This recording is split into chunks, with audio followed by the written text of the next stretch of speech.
Yeah, you tuned into the right place. Welcome to the rain. Golden Queuing. H 2.0. Yeah. Yeah. You're looking for a diamond, found a treasure in the rough. Tired of all the noise, cause you finally had enough. I'm here to build a movement on a mission for the nation. Dropping gems of knowledge, killing all the hesitation. We fighting for the truth, yeah, we fighting for what's right. Building unity and shining up a brand new light. It's a variety channel, but the vision's crystal clear. Pushing us all forward, conquering the doubt and fear. Welcome to the Queendom, it's 2.0 on your screen, where the content's real and smart and funny in between. This is more than just a stream, it's a platform for the change. Time to elevate the game and rearrange. If you're ready for a vibe that you can feel and trust, joining in the movement is a definite must. This ain't just another channel talking smack behind the screen. It's a spotlight for the creators, building up a better scene. Spreading radical love, that's the message and the code. Helping everybody carry up a heavy load. From social justice issues to the laughter that we need. Planting seeds of progress, watch them grow from just a seed. This is authentic, this is raw, this is everything you saw. Welcome to the battle that is truly being fought. Ooh, so come with your respect and see the real effect. Cause I protect my own right here on the throne. Don't make me unleash the dragon.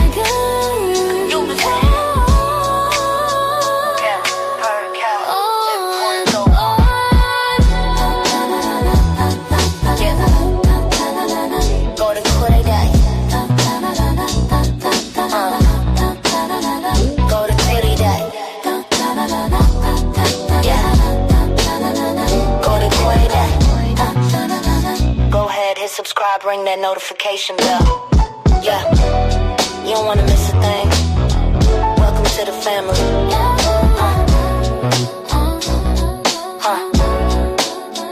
Yeah.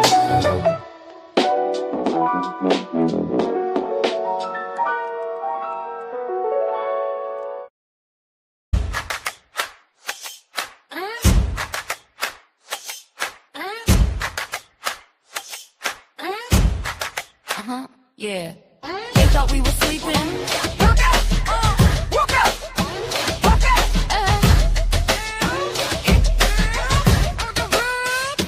Wake up! One weekend, Noem lost the Fox and the DHS. She was playing checkers while we're dealing with this mess. Last credit in the street, nurse with illegal heat. Holstered in the holster, but they killed them for the feet. Yeah, the surges hitting cities, call it metro, call it war. They're knocking down the Constitution on the bedroom door. Bleep is split. Massey screaming, what's the price? Noem's on the stand, yeah, she's skating on the ice. They stripped the bill, they removed the clause. No safety for the people, they're breaking all the laws. Pocket in the room, yeah, she's looking at the files. Comers out of time, she's been waiting for the trial.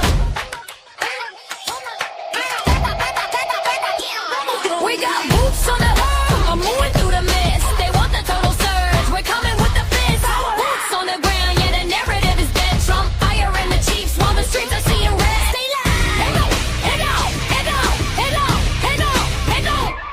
We got boots on the ground, moving through the mist. They want the total surge, we're coming with the fist. Boots on the ground, yeah, the narrative is dead. Trump firing the chiefs while the streets are seeing red. Stay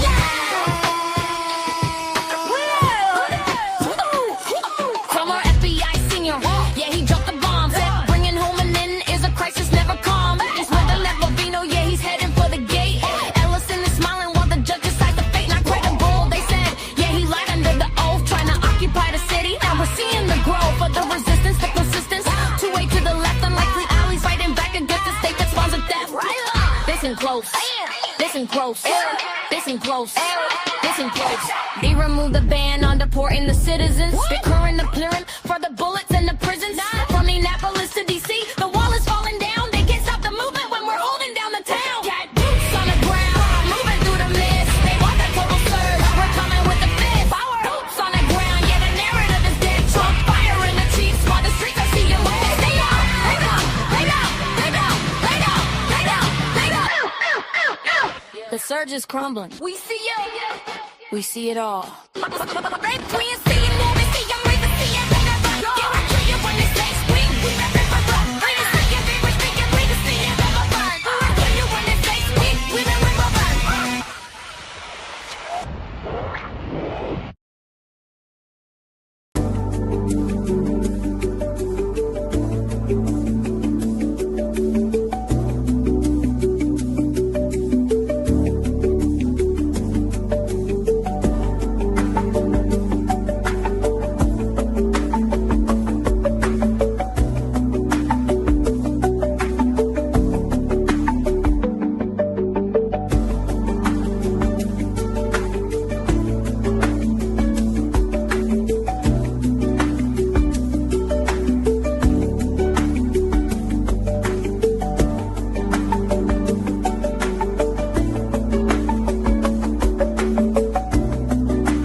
Hey y'all, what's up? What's up? What's up? It's your girl Golden. So I'm back, like I said I will be this evening with another video, y'all. We got some more topics that we got to cover and get into. It is about 5:40 p.m. here Eastern time in the Carolinas in the United States. And yeah, y'all, we have been outside 2 times in that snow, and I am not going back out no more today. So I'm gonna be in for the evening. I'm about to go ahead and get into these topics or whatnot with you guys. I hope you all are having a great rest of your day too, whether it's morning, afternoon, evening, or night. Respectfully, whatever time zone y'all are in. Hopefully, y'all having a great rest of y'all Sunday, y'all. Tomorrow is Monday. I got to get back to the hustle and bustle. But anyway, y'all, let's go ahead and get into it.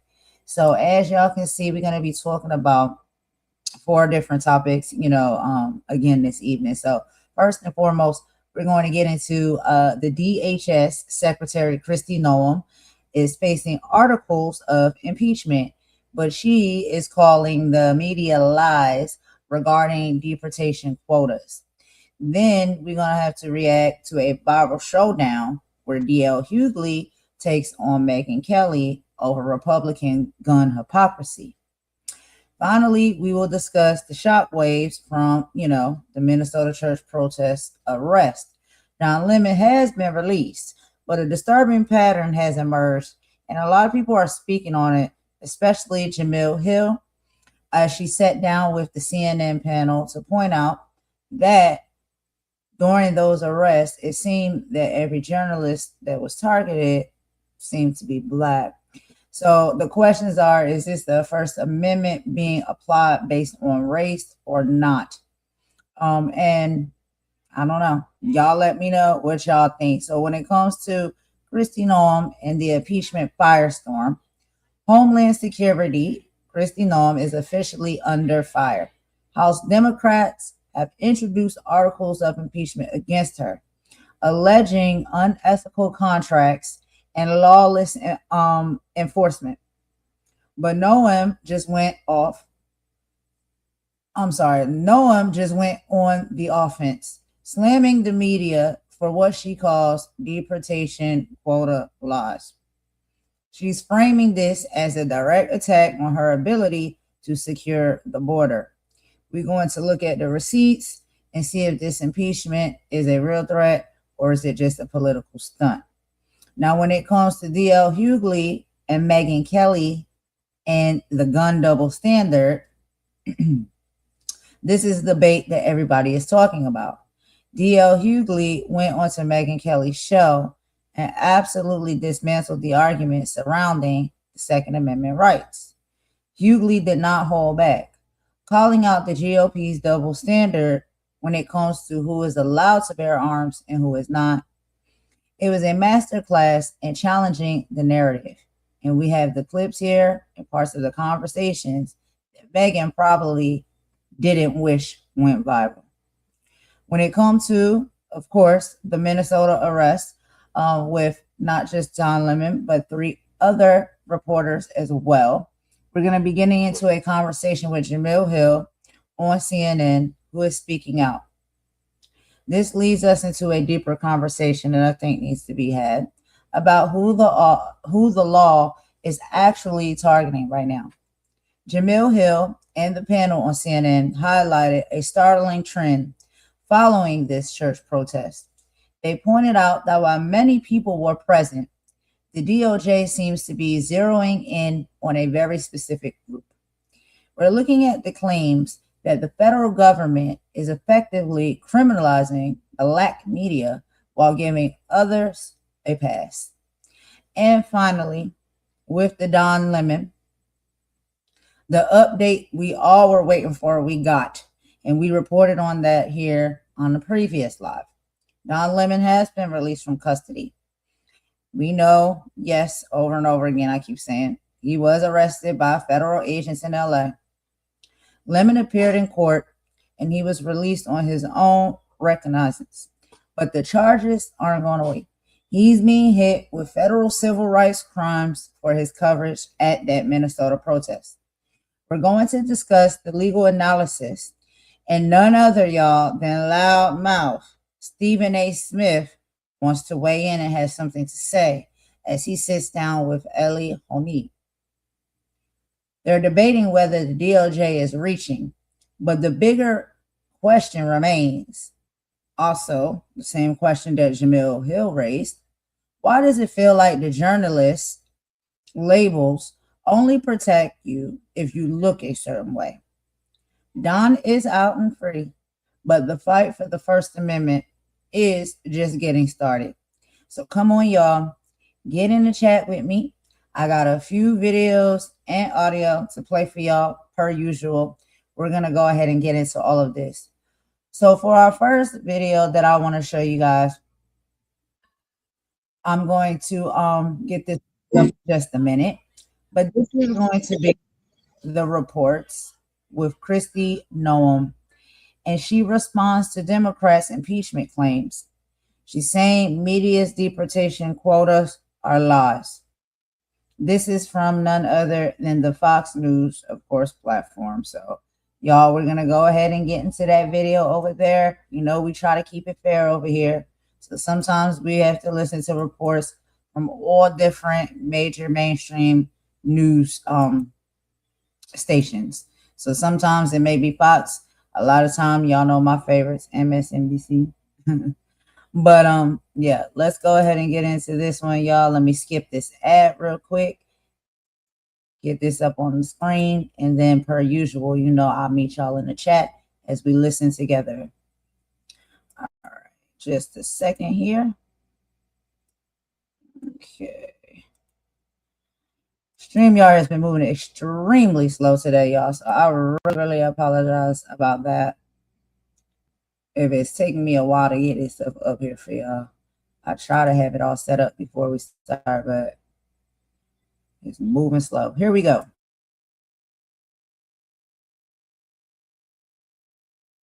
Trump is telling DHS Secretary Noem to, under no circumstances, should her department intervene in Democrat city protests until the city itself asks for help. Please, he said. It comes as a federal judge rejects Minnesota's request to block the surge of ICE agents in the state. DHS Secretary Kristi Noem joining us now. Madam Secretary, thank you for being here. We have a lot to get to, but obviously the president's most recent statement there on Truth Social, your reaction and thoughts on where this is headed now. Well, the president's exactly right. We've got the Department of Homeland Security that is coming off its most successful year under his leadership in the history of the department. We have secured the border. We've driven down the murder rates and the crime rates to historic lows in this country, saved hundreds of millions of lives by interdicting drugs across the country and in our maritime borders. We've seen the left violently react, perpetuate violence and mob rule in our cities in retaliation for President Trump enforcing the law. And we're going to continue on a tactical plan to confront this violence that they're bringing to make sure we still continue to do the right thing. We're going to enforce the law, focus on the successes that we've had for the American people and bringing public safety to them.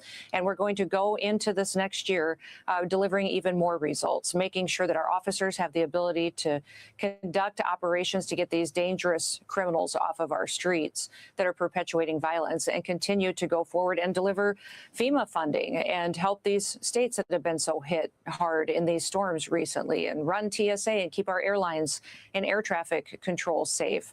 All of those are jobs of the Department of Homeland Security that we need to continue to push on, even though we have these violent monsters that are attacking law enforcement every day, continuing to use their tactics. We will outsmart them, and we will make sure that we keeping America safe. Well, indeed, President Trump obviously sent Tom Homan into Minneapolis to change up the strategy, as you just mentioned.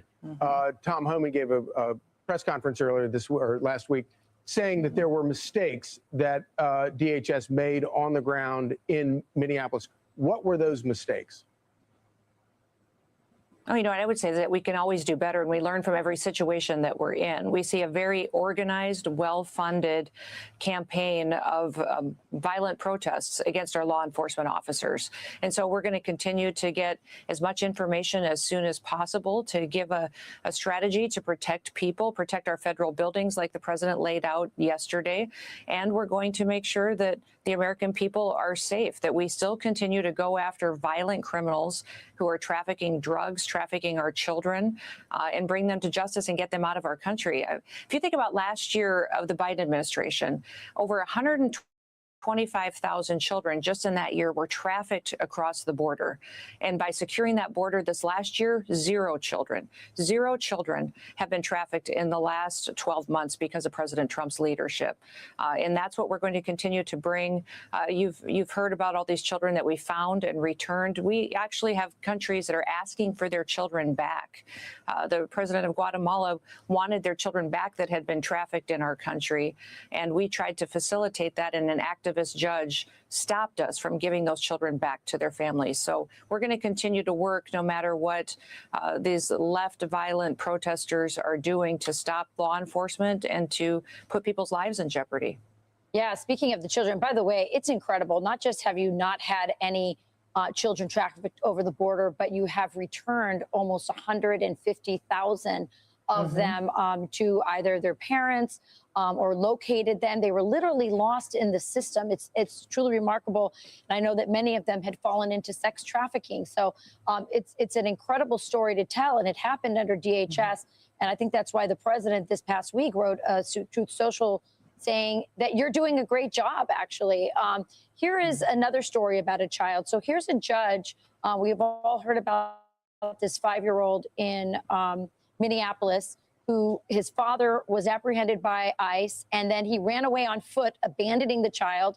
And then when ICE tried to find his mother, the mother refused to open the door for the child. And somehow DHS or ICE takes this child, gives the child food, protects it from the parents who've abandoned him. Somehow ICE is the bad guy in this situation. Well, a judge has ordered the release of this child who was in custody because his parents had abandoned him. The case has the judge says the case has its genesis in the ill-conceived and incompetently implemented government pursuit of daily deportation quotas, apparently, even if it requires traumatizing children. So first, let's address this quota. Is there a quota that you're getting from the White House that you have to meet? Or are you just addressing crime and criminals as you see as they come to your awareness?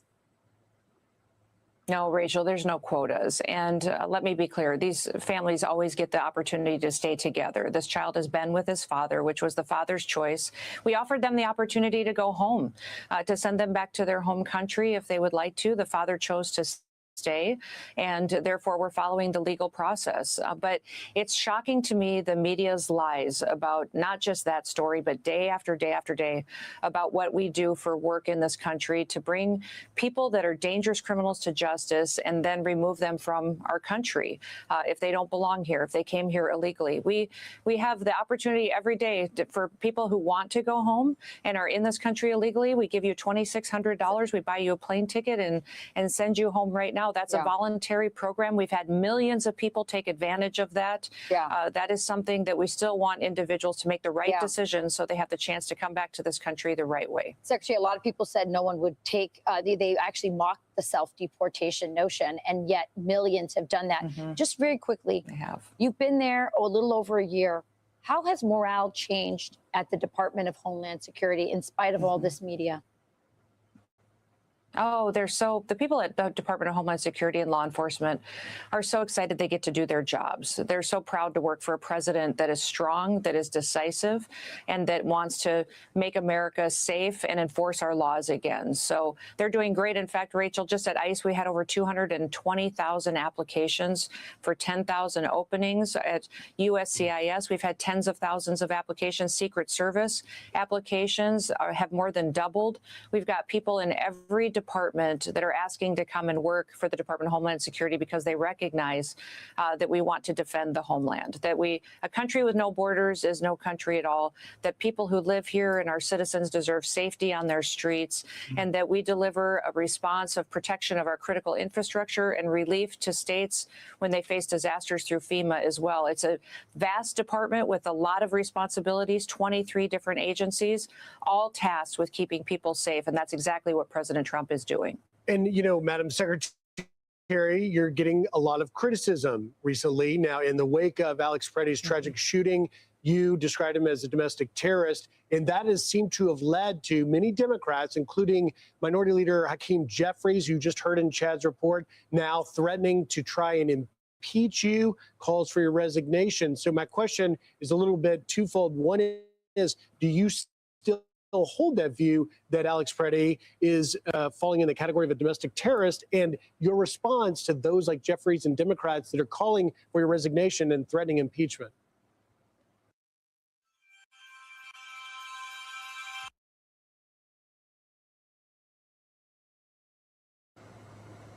Well, Griff, in those situations, there was chaos on the ground. You're relying on information and facts that you're getting from the ground. And the president and this administration has been incredibly transparent with the American people. And so when those reports are given, you give as much information as you possibly can. And we continue to go through with the FBI leading on these investigations to get to the bottom of this situation, these protests and fraud that we see in Minnesota, who's funding them, where the billions of dollars have gone that were stolen from the American taxpayers and citizens. We'll continue to do our work. And, you know, this job is an honor to do. I'm very blessed that I get the chance to lead the department.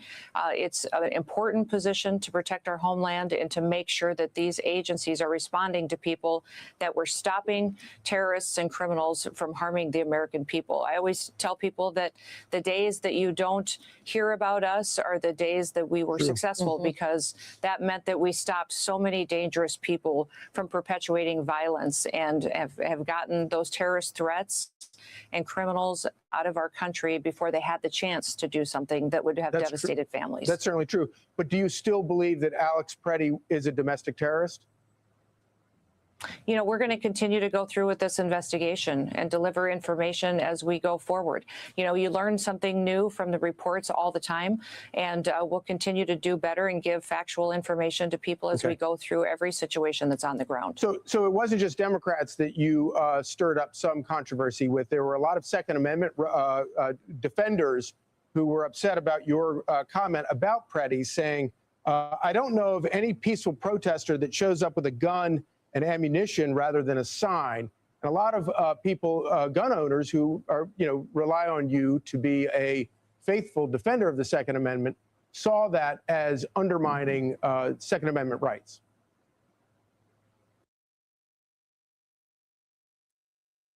All right, y'all. So I want y'all to hold that thought. Hold that thought. Keep that in your mind. Keep all of those comments in your mind that she made and the questions that they've been asking. So for a quick moment here, I'm going to pull this down. And I want to go ahead and read something for you guys and share you something as well. Because when I shake my head and I make the comments that I make, it's not for no reason. It's the hypocrisy for me. And it's the switch up for me that sometimes really, surprises me how these people move and operate. But let me read something to you guys real quick, and then I want to show you an older video from Noem here. So it is very clear, if you have been paying attention over the years, that there are definitely two different Kristis, okay?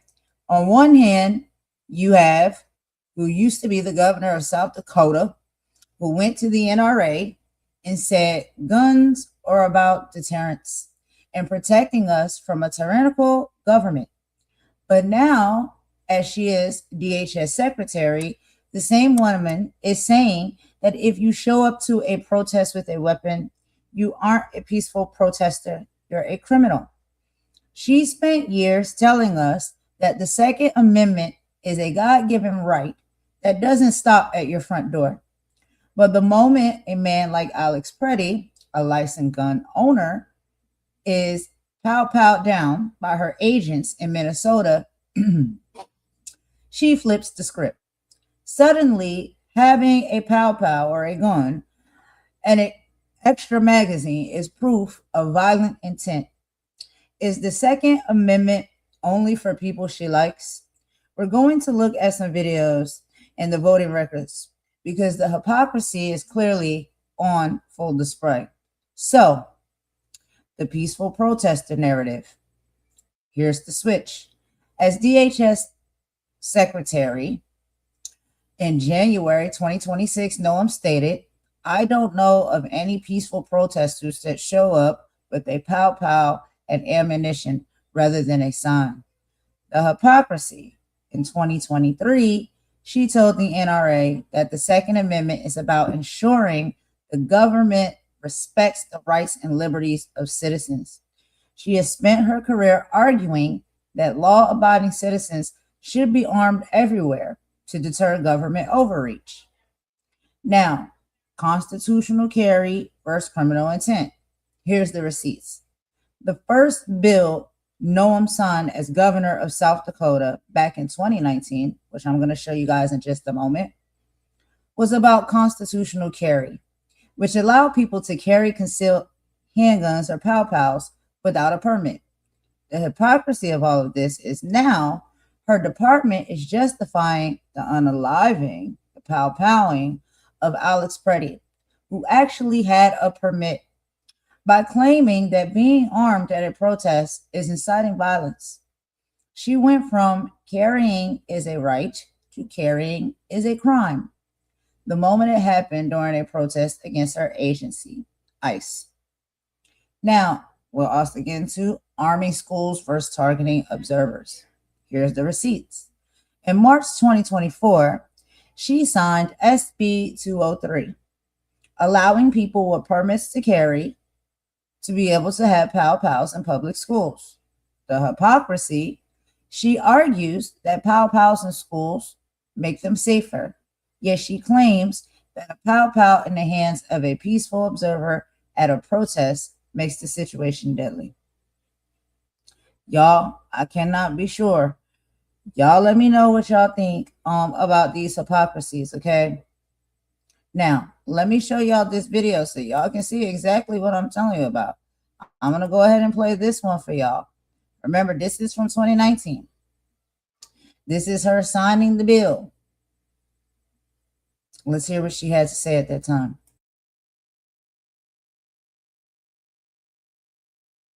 Governor Kristi Noem is in the news for another reason. Today, she signed a law to change concealed carry in the state. Now, once it becomes law in the summer, South Dakotans will no longer need to get a permit to carry a concealed handgun. This will also be the first time in 155 years there won't be a ban or regulations for concealed handguns. It's been debated, it's been vetted. My administration, as well as many of the legislators behind me, have heard from citizens on this issue, and the robust and thoughtful process has resulted in the legislation that I have in front of me today. I've been looking at several angles associated with the law throughout the day, including reaction from law enforcement to the change. You can find that on KELLOLAND.com and on KELLOLAND News at 6.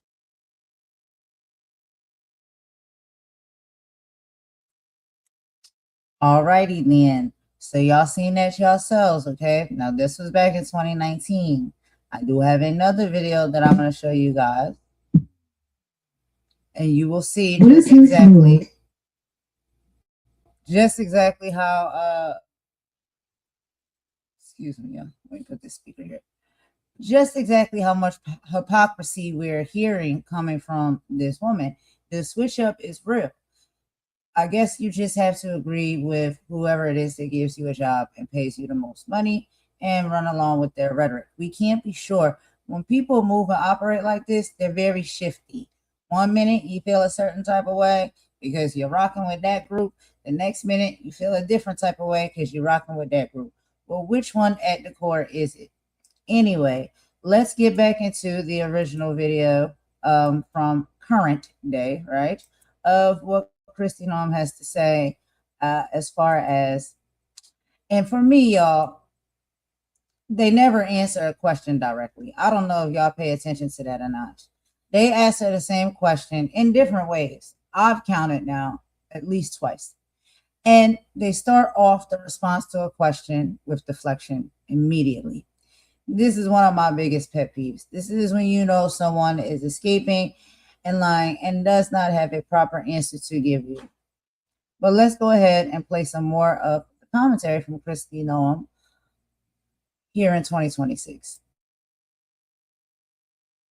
Oh, Charlie, you know, I'm a carrier as well and a lifetime member of the NRA. There's nobody who's more pro Second Amendment than me. What I would say to that is you had an individual. Yeah, I think, well, with that situation, we had someone who was impeding a federal law enforcement operation and had been doing that for quite some time ahead of time and a background in this. And everyone knows that it's against the law to impede a federal law enforcement investigation with no ID on you and be carrying in those situations. That's the law in this country. We have got to the point where literally anybody can build a fully working app without. We want to move down to the shut. But first of all, I just want to say, because this whole situation has brought a lot of attention onto your role. At the same time, we're hearing from the administration that they are touting the crime rates that have come down. The murder rate has come down. Mm-hmm. It's the lowest it's been in over 100 years. There's so much wonderful statistics that have been put forward. And you were behind so much of this. I know you're kind of a quiet Midwestern kind of a person who doesn't like to take a lot of credit for what you've done. And I've seen that in you. But you were doing exactly what the White House asked you to do. And the successes also are attributed to you. Do you want to talk a little bit about these crime rates and what your department and your leadership has done specifically towards that? Well, the statistics speak for themselves. With crime rate at historical lows, it's at the lowest rate across this country since it started to be tracked over 125 years ago. Murders have dramatically dropped. We've got drug trafficking down, fentanyl coming over the southern borders down by almost 60%. We've interdicted tons and tons of cocaine on the seas. Our Coast Guard has been working with the Department of War on these Venezuelan shadow fleet oil ships. The work that the Department of Homeland Security does, I've been proud to direct because it's been singularly focused on doing exactly what President Trump campaigned on, exactly what he promised, and that was to make sure we're using all of our government to do what we can to bring safety to the American people, to stop the invasion. And think about that. We had millions of people that crossed that southern border, unvetted by the Biden administration, no idea who they were. And other countries unloaded their prisons, their mental institutions, sent people to this country that wanted to do us harm. My job is to find them, bring them to justice, and get them out of this country before they harm us and to harm our citizens. So I'm so proud of the work that we've done at the department. It was a neglected department before I got here. It was run by a secretary who didn't pay attention, didn't address our threats. In fact, the first day that President Trump was in office, and on New Year's Day, even before he took over, we had a terrorist attack in this country, in New Orleans. And that's what we get up every day and work to stop and to make sure that we're getting those terrorists and suspected terrorists out of our country. And Madam Secretary, just before we run out of time, I do want to ask you about another job at the department, and that is, of course, FEMA. You've been leading the effort as this historic winter storm has hit. I've spoken to members of Congress from Tennessee, my home state, who said that they are terrified of the impact that this government shutdown could have on getting resources and funding to FEMA in places like Tennessee, Mississippi, North Carolina that are being hit hardest. Yeah, this winter storm Fern, that devastated dozens of states. There was 12 that were major disaster declarations, and we worked with all of those states to pre-deploy resources to send them funds immediately. FEMA's been responding and delivering support to these states that are managing through these disasters 3 times faster than they ever have before. And we just last night had this bomb cyclone that hit the Carolinas, and in talking with their governors and talking with Virginia and their government as well, we can pre-deploy food and meals, generators, teams to help set up those generators, keep people warm through this cold snap. That is all proactive work we're doing to help support these disasters that are managed by states but executed by the local officials. And I think it's been phenomenal to see that partnership. But does that... FEMA was a political disaster before President Trump came in and said, we're going to reform it, make it responsive, and that's exactly what we've done. But it needs to be funded in order for us to be able to give this kind of support. And this Department of Homeland Security bill is critically important to make sure that FEMA has the dollars it needs to respond. FEMA's charged with running our critical infrastructure and maintaining our government on our very worst day. That's the agency that ensures that our government continues to run should we be attacked, should we have a terrorist attack in this country, and we have a leadership situation where that needs to be in place. So this is a critically important agency that to not fund would be not just devastating for states in a disaster, but also for the continuation of our government. Well, let's hope the lawmakers on Capitol Hill are listening to you this morning. Madam Secretary, thank you so much for your time today. Thank you so much. Great to see you. Thank you, Secretary. All right, y'all. So I have another video I want to show you. So let's go ahead and get into this, okay? This is Kristi Noem, and this is her speaking on Biden's gun control push, defends the Second Amendment in fierce NRA speech.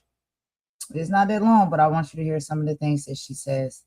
I want you to really fully pay attention to what she said in that speech and compare it to the things that she is saying in current day time. So let's go ahead and get into that, y'all. Give me just a second to get this up on the screen. Let's go ahead and get into it.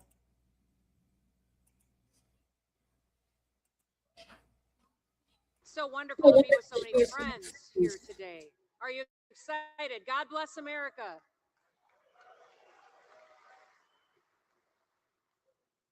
Charlton Heston once said, those dead old white guys who invented this country, they knew what they were talking about. So often all we need to do to inspire us for future fights is to look at the examples of the past. Our founding fathers and our former leaders, they charted a visionary path for our country.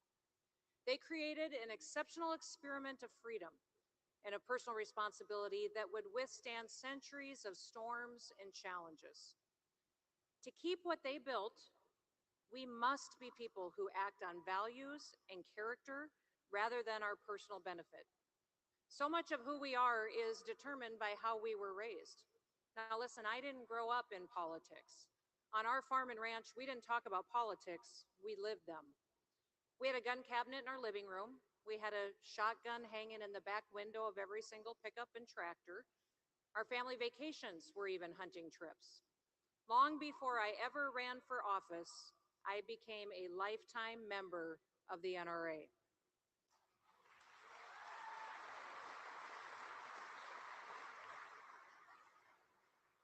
My dad taught us life lessons. He taught us common sense, and often those were taught during our hunting trips. As soon as we were old enough to ride a horse, he would take us hunting. He'd pack us by horseback, sometimes 20 miles back into the wilderness to hunt elk. I didn't always know it back then, but those hunting trips gave me a lot of confidence. They helped me become a problem solver. For instance, I remember being only about 9 or 10 years old, and we had hunted all day, miles and miles from camp in the high country in the Bighorn Mountains, when my dad turned to me and he said, Kristi, hunt your way back to camp. I'm going to go around this ridge and I'll meet you there at dark. And he disappeared over the ridge. Now, to a 10-year-old girl, this was terrifying. And as strange noises came and darkness fell, I had to rely on my instincts and my horse to find my way back to our tent. Now, years later, Mom shared with me that my dad had followed me at a safe distance all the way back to camp to make sure that I got there safe. Now, before you get all warm and fuzzy on him, I also want to tell you that he made bear noises the whole time he was following me. Scratching trees and growling at me. So, you know, he made sure I lived, but he wanted me to be lived scared. But he made me stronger. And it also made me realize that I could conquer challenges that were put in front of me. It made me who I am today. And that's the first female governor of the state of South Dakota.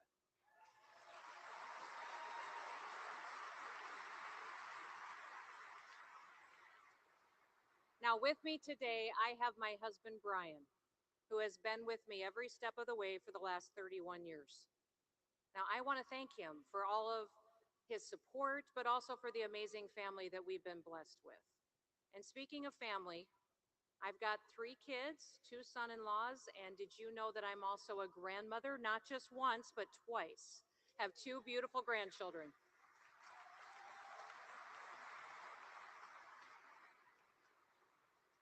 For those of you with grandchildren, there is no question as to why we get up every day and we fight. We get up every day and we fight for our values. Little Miss Addie, who is almost 2, and Branch, who's just a few months old, they have brought us so much joy.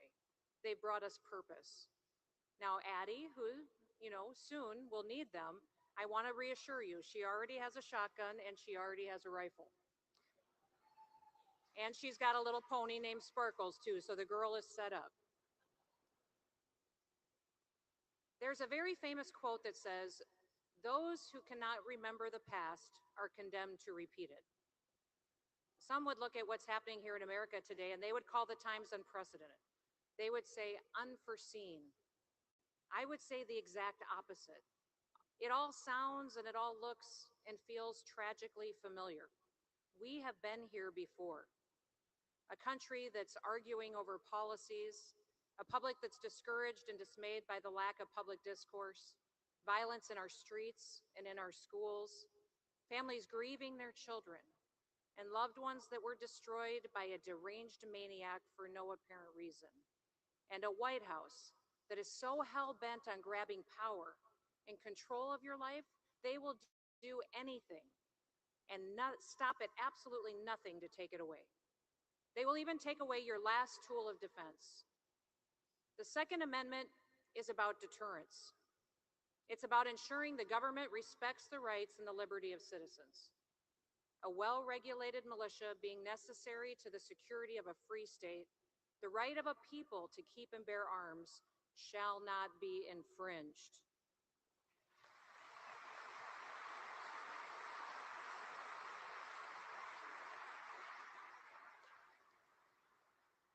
Those 27 words are freedom's last line of defense. The founders understood deeply that without an armed citizenry, authentic freedom could not and would not survive. And how did they know this? What were their circumstances? What did they know about human nature and the temptation to seize power? Did they know how fragile freedom could be? What exactly were they drawing on?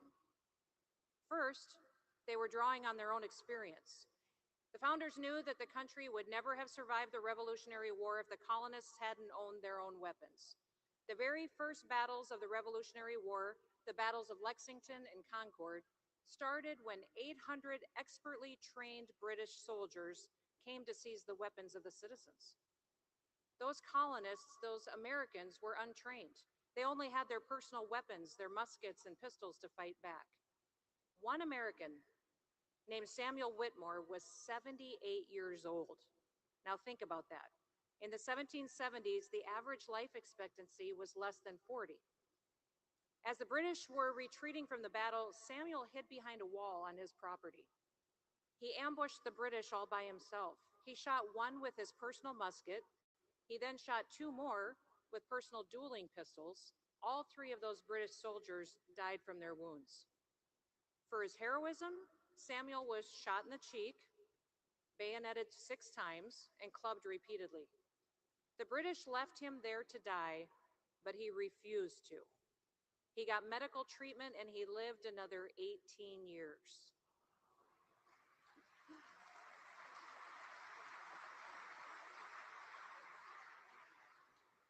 He lived to see American independence secured, to see the ratification of the Constitution, to see George Washington elected as the first president of the United States. And when the Revolutionary War was over, Samuel Whitmore would go down in history as the oldest, perhaps even the bravest colonial militiaman. That's how the American people won the Revolutionary War. The Continentals challenged the infantry of the British Empire with the same firearms that they used to hunt squirrels and deer and to feed their families. Men like Samuel Whitmore did not ask for permission from their government to own their own firearms. They didn't need it. God gave them that right. Samuel defended his own personal property with his own personal weapons. He defended his own freedom. Ladies and gentlemen, we don't have any idea what hard is.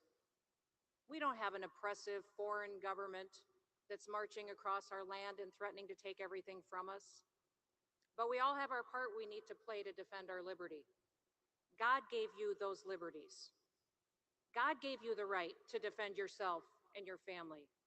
Our government recognizes that right, but we do not have to ask permission to defend it. Each of us needs to be as bold and as brave as Samuel Whitmore. It doesn't matter if you're 18 or if you're 78. Now, what else did the founding generation understand? They knew human nature. Writing in 1775, Thomas Paine laid it out clearly. With avarice and ambition have a place in the heart of man, the weak will become prey to the strong. The history of every age and nation establishes these truths, and facts need little argument when they prove themselves. Today, I admit the future looks uncertain. I would say clearly it can be found the answers studying the past and striving to do better. Let's be teachable. The National Rifle Association has leaders who stand in the vortex for us today, such as Wayne and Susan.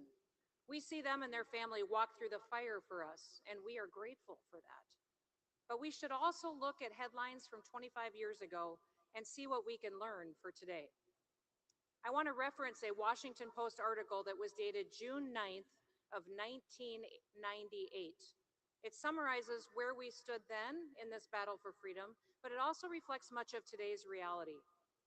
The Post reported the following.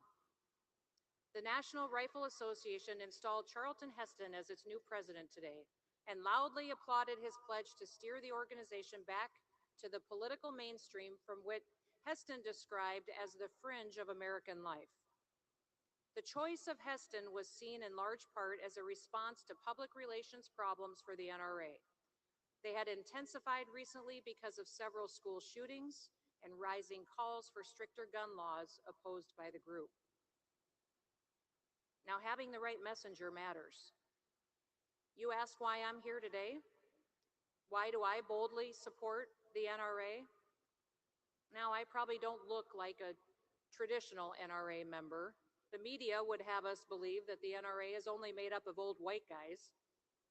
And all you old white guys can be proud and raise your hands.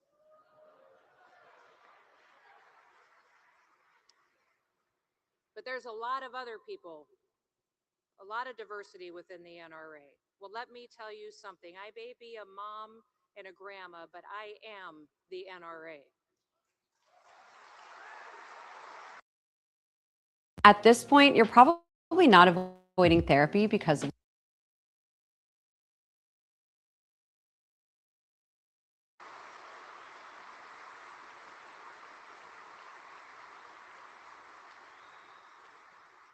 Our daughters and our granddaughters, every American is the NRA. I didn't know I could even be a hunter until I saw my grandma was a hunter, and she was a pretty famous duck hunter. She was good. The Post in that article went on to say that Heston rose to power in the NRA because of the need to soften the organization's public image.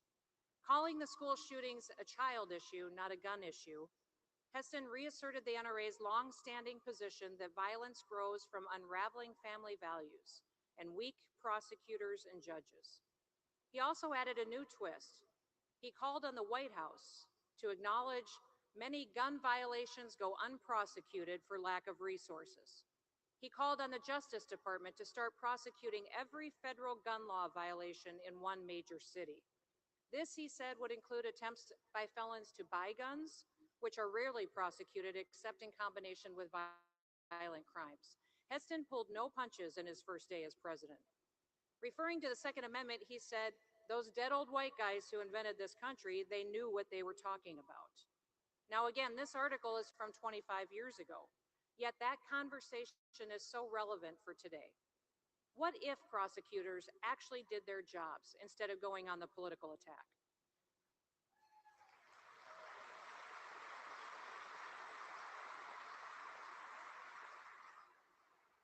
What if the laws we had today were actually enforced? What if when tragedy happens, families gathered together, they bowed their heads, and they prayed for wisdom and discernment on how to heal hearts and minds, rather than to debate the methods used by those in society who do harm? Our problems are not new, yet the threat is greater. Every time our country stands in the path of danger, it is always the patriots to first hear the call.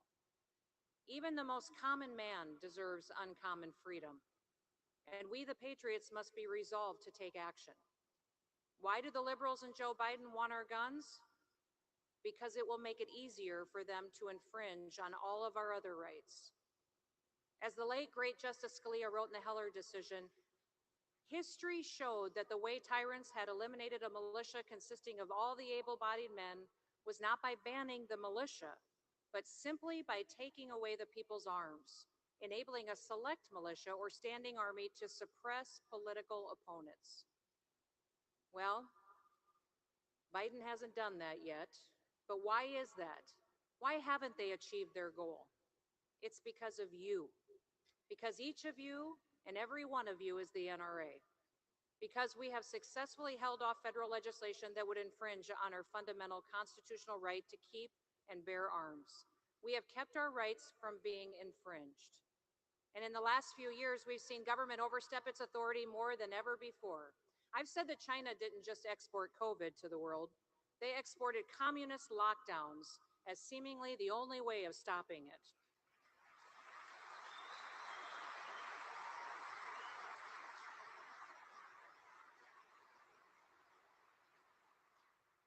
In fact, until South Dakota refused, and was the only state that refused to issue any lockdowns,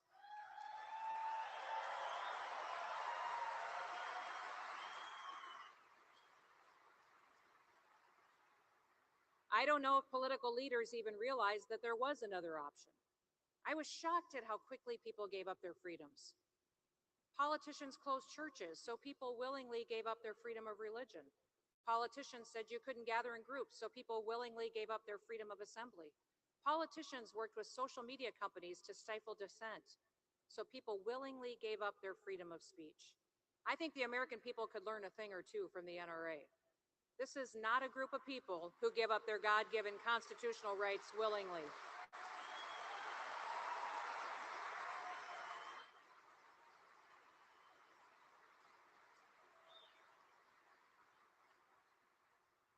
During the pandemic, I spent a lot of time outdoors. Sometimes you just needed a break from the fear and the paranoia that was going on TV and in all the newspapers. My family would often go and relax at a cabin, go fishing, go pheasant hunting. One day I made a video of me shooting a pheasant. I don't know if you've seen it. I had turned to the camera after shooting a bird and said, "Less COVID, more hunting." And the liberals melted down on me. I was a little embarrassed by that video, though, because it took me 3 shots to drop that bird. Obviously, I was a little out of practice. I was making fun of myself. I needed more hunting. It wasn't my best day shooting, and I shouldn't have been surprised when PETA and all the liberal media came unglued and came after me. They couldn't believe that I would say less COVID, more hunting. I was kind of confused by it. Did they want more COVID or less hunting? But since then, we've had less COVID, so thank God.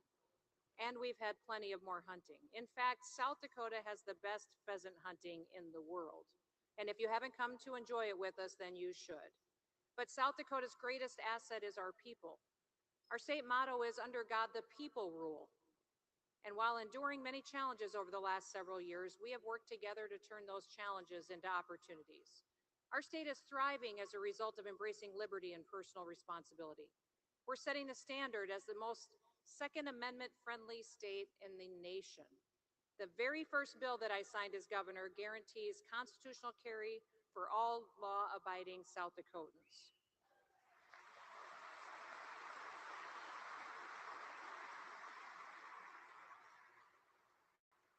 I signed legislation to block state and local governments from being able to use an emergency declaration as an excuse to infringe on Second Amendment rights.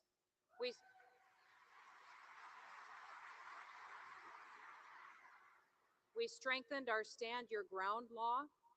We updated the definition of a loaded firearm to mean that if a round is chambered, making it easier to respond in situations when seconds count. And we made South Dakota the first state in America to not charge a fee for any concealed carry permit. In fact, we now even pay for your federal background check. It will not cost you a penny to exercise your Second Amendment rights in South Dakota.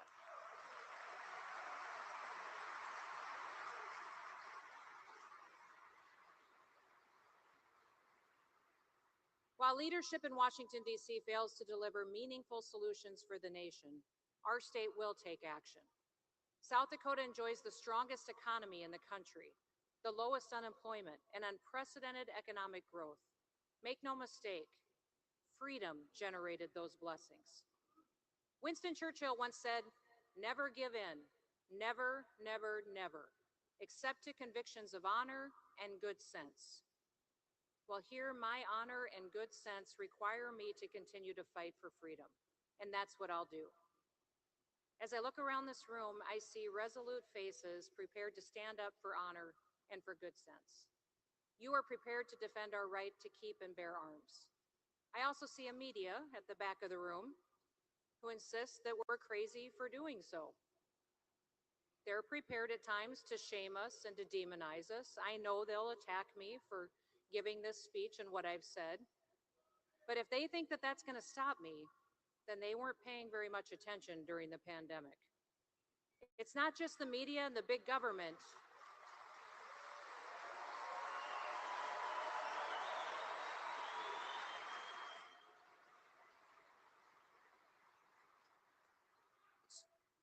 It's not just the media and big government that are attacking our rights. Now we've seen banking institutions go after industries that they disagree with. Have you seen that they're threatening to withhold funding, cancel loans, and holding them to a different standard than how the left is treated? None have been more impacted than those who support the Second Amendment. Well, not on my watch. I won't stand for it, not in South Dakota. All right, y'all. So I wanted to play a little bit of that for y'all. I'm not going to play the whole thing, but I wanted to play that for y'all because do y'all see like how the talking points is very different? And see, this is the thing when it comes to politics a lot of time. People will say what they know you want and need to hear. And I don't think a lot of these people even have the ability to put half of these things that they say into place. But they will say it. And now we're looking in 2026 at this same woman right here, sitting up here saying all these things. Now she's saying some things that I think a lot of people would agree with and want to be put in place. And then she's saying some things that a lot of people would question. Well, what happened? What changed?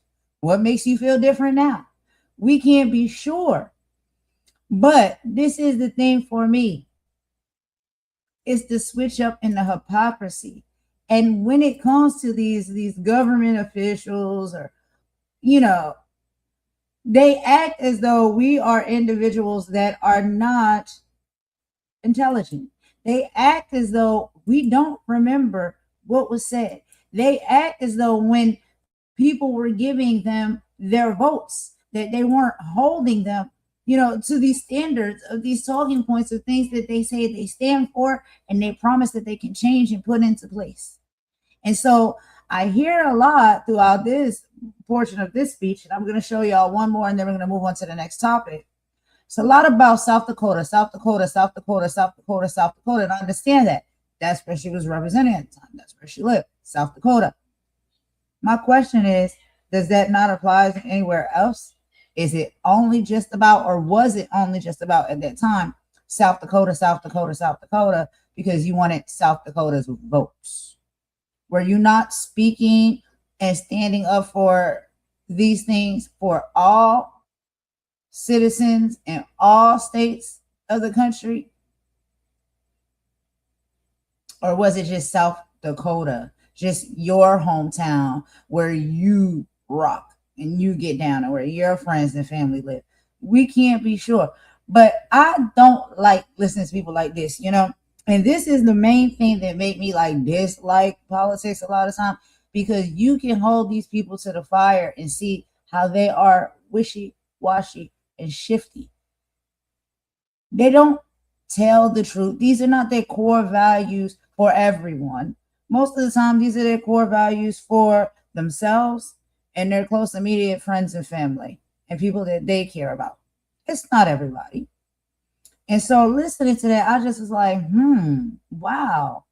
You were speaking so much differently then, but it's because you wanted something. There was something you were trying to get. And then when you got it, I don't know. Did you hold true to everything that you said? And then now, I guess, fast forward down the line, years later, there was something else that you wanted to get.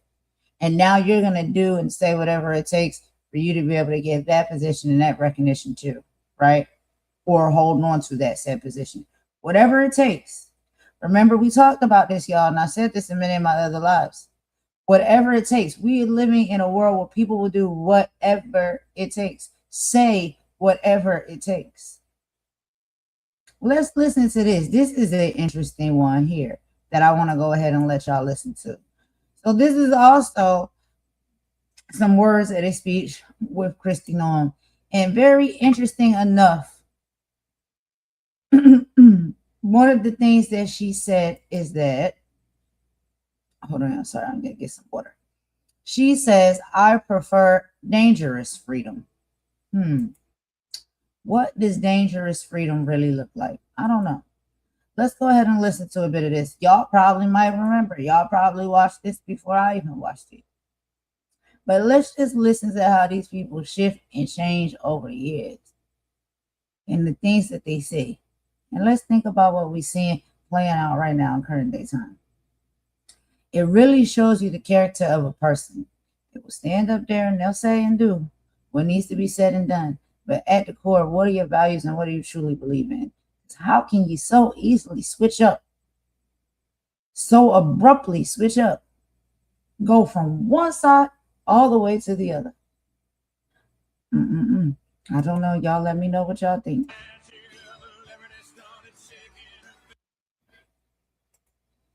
I became a lifetime member of the NRA.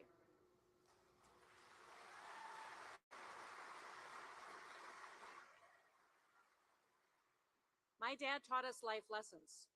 He taught us common sense, and often those were taught firearm to mean that if a round is chambered, making it easier to respond in situations when it's not just the media and big government that are attacking our rights. Now we've seen banking institutions go after industries that they disagree with. Have you seen that they're threatening to withhold funding, cancel loans, and holding them to a different standard than how the left is treated? None have been more impacted than those who support the Second Amendment. Well, not on my watch. I won't stand for it. He made this point in Latin, but it translates as, I prefer dangerous freedom over peaceful slavery. Today with this,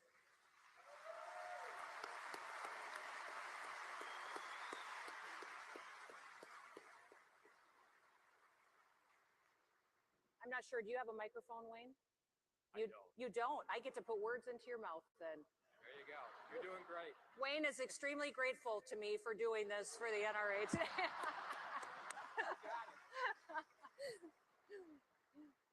On behalf of everyone in this room, gun owners throughout the country, and all our members and firearms owners in the great state of South Dakota, Governor, God bless you. Oh, thank you. Thank you. You stay right here.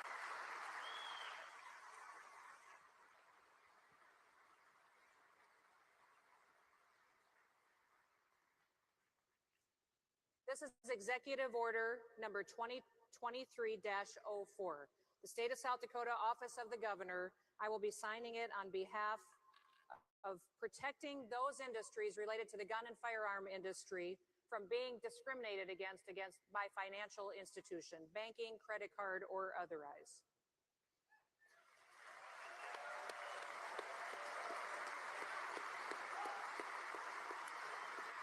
There you go. Thank you. Thank you. I'll wrap up and then we'll go. Okay.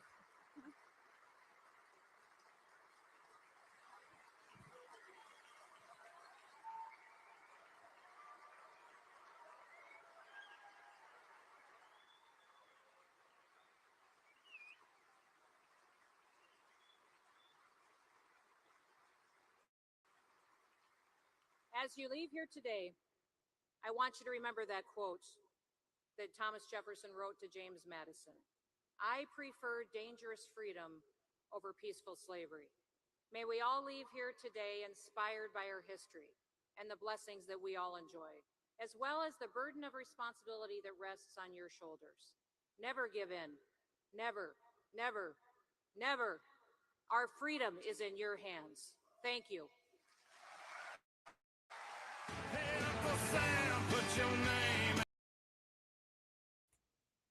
All right, y'all. So we're going to go ahead and take a quick song break. After that song break, we're going to move right along because we're going to get into our next video with DL Hughley is getting into it, of course. Excuse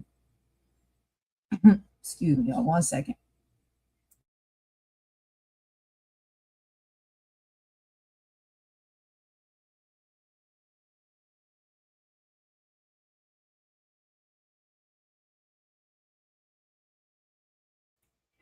Sorry about that. I had to cough, and I did not want to cough on the mic. So yeah, DL Hughley gets into it and really has, some really fine points to speak about with Megyn Kelly. They're going toe to toe and head to head. So we're gonna get into that video right after this song break, y'all, and I will be right back.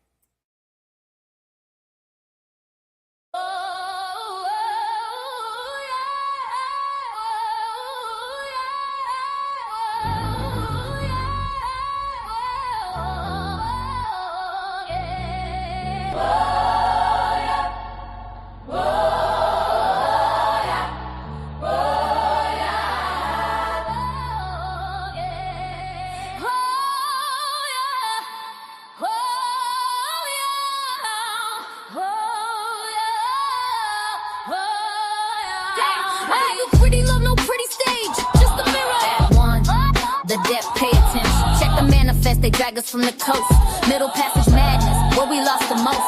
Packed in hoes like cargo, spirits in a cage. Built a brand new nation, lived a life of rage. Yeah, we were the property, the 3/5 compromise. Picked the cotton, built the White House with our hands inside. And they watered all the poplar trees with our blood and cries. Yeah, you know what they were for beneath the southern skies. That strange fruit hanging message of their hate. A simple wrong look was enough to seal your fate. To my brown kin, they just stole it, called it manifest. Killed the Aztecs, stole the planes, put them to the left. The good old days, the signs on the wall. They want us broken, silent, waiting for the call. They wanna push us backwards, drag us down to hell, but we ain't going back, not going back. We ain't going back. We ain't going back. We ain't going back. Let's talk about a word. See your word. Let's talk about a word. See how it sticks. 6 letters, COLORED to politics. Not a person, just a label, just a shade on the chart. A legal way to tear a whole damn race apart. Colored water fountain, colored waiting room, colored entrance round the back, a social living tomb. Jim Crow was the law, man. Segregation was the tool. Taught a child to hate his own skin before he went to school. And it ain't just here, that's the global view. Apartheid, colonization, yeah, they did it there too. That word was a weapon, a boot on the neck to say you live, you die, you move at our check. They want the good old days, the signs on the wall. They want us broken, silent, waiting for the call. They wanna push us backwards, drag us down to hell, but we ain't going back. We ain't going back. We ain't going back. We ain't going back. We ain't going back. Don't you dare say it's repeating. It never stops. They just got new suits, new slogans, new cops. They ban the books that tell the truth of Act 1. They call a protest riot soon as the marching's done. They tell us get over it, it wasn't us. While they build the same systems of them and us. Gerrymander the district, choke the money from the school. Praise the good old days while they fill the modern jails. This is the warning, this is the last thing. We learned your lessons, now we understand. We are the children of the ones you couldn't break. We are the dream that you could never ever take. We are the fire you tried to douse with ice. We paid the cost, we ain't gon' pay it twice. You want us back in chains, you want us on our knees. We'd rather die right here standing on our feet. This ain't a threat, this is a promise we fulfill. We ain't ever going back. Oh yeah, it's the spirit. You start to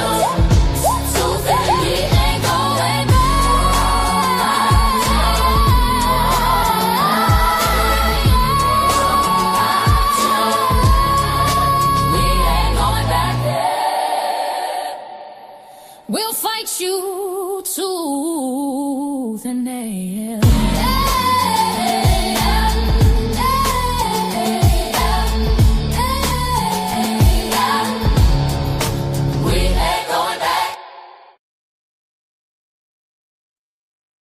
All right, y'all. So I'm back, and I did give me some water to try to clear up my throat. I think I'm getting sick from being outside in this cold weather. But I don't like to cough on the mic because I just, that doesn't sound very good. So I'm sorry for that. Y'all have to mute down. But yes, so now after our song break, we're going to get into our next topic right here. So DL Hughley versus Megyn Kelly. This is the 2026 rematch. So if y'all have ever seen any of the conversations and podcasts before, this is not the first time that DL Hughley and Megyn Kelly have got into it. We got to talk about the fireworks between them. They revisited their old battleground, but this time the stakes are even higher because of what just happened in Minnesota. DL didn't just argue. He dismantled the entire Republican stance on the Second Amendment. He looked Megyn in the eye and asked, why is a pow pow a constitutional right? When a white man walks in a state house with an AR-15, but it is a unaliving warrant when a black man has a permit in a car or at a protest. He called out the hypocrisy of a party that says that they want less government, but cheers when the government uses lethal force against its own citizens. It's a conversation that Megyn struggled to contain, and every second of it was fire. Now, we don't have the full conversation here. It is not available. I tried to find it and I cannot. But we do have some clips and some audios of exactly what was talked about. So DL's argument, he brought up the Philando Castile and now Alex Preddy, men who followed the law, got their permits, and were still unalive for having a weapon. DL's point that he argued was that the Second Amendment is being applied selectively.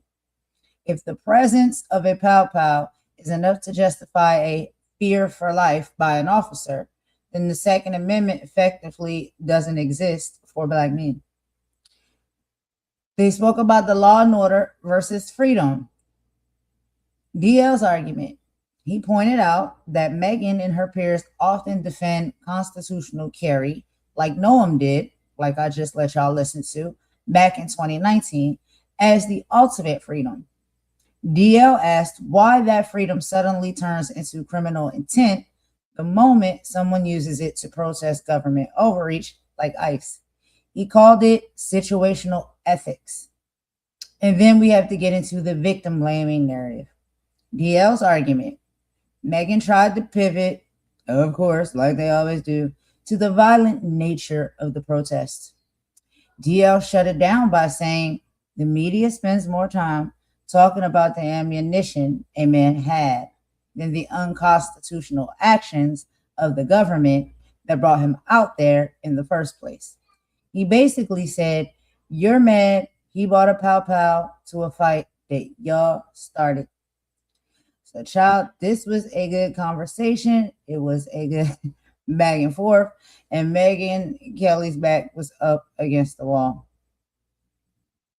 So let's go ahead and listen to a little bit of reporting of this, y'all. And we're going to be doing audio only for this one. But y'all, I want y'all to listen real closely and let me know what y'all think, because a lot of the commentary also surrounding this topic, but from the person who is commentating, I actually do agree with. Sorry to say. But let's go ahead and take a quick listen, y'all. Here we go. It comes to America, and I've been living in America my whole life, okay? So I see it, I lived it, and even reading history, you get a good understanding of some of the traits and some of the characteristics of America as a whole, okay? And when it comes to America, and even people, foreigners, understand this about America, they understand America is about their guns. Guns, guns, guns. What was their slogan? Guns, babies, and Jesus, or something like that? when it comes to this country, it has this weird obsession of guns. And yes, I own a gun myself. I am a gun owner because once again, gotta protect yourself because there's a lot of weirdos out there. And we live in a country with people who do not need to be owning guns. So weirdly enough, you got to protect yourself with a gun because people who don't need guns own guns. But okay, we're here. I wanted the word cuppa as in cup of tea. But now in 2026, the Democratic Party are the ones defending the Second Amendment, while Republicans are the ones trying to act like it just doesn't exist at this point, which is crazy because progressives have always been on the side of we understand the Second Amendment, we appreciate it, but it needs to be heavily regulated. We need guardrails. We need basic policies around owning and operating firearms, which we just don't got or very little states operate in. So here's some facts for that ass so you can understand the weird world that we're living in.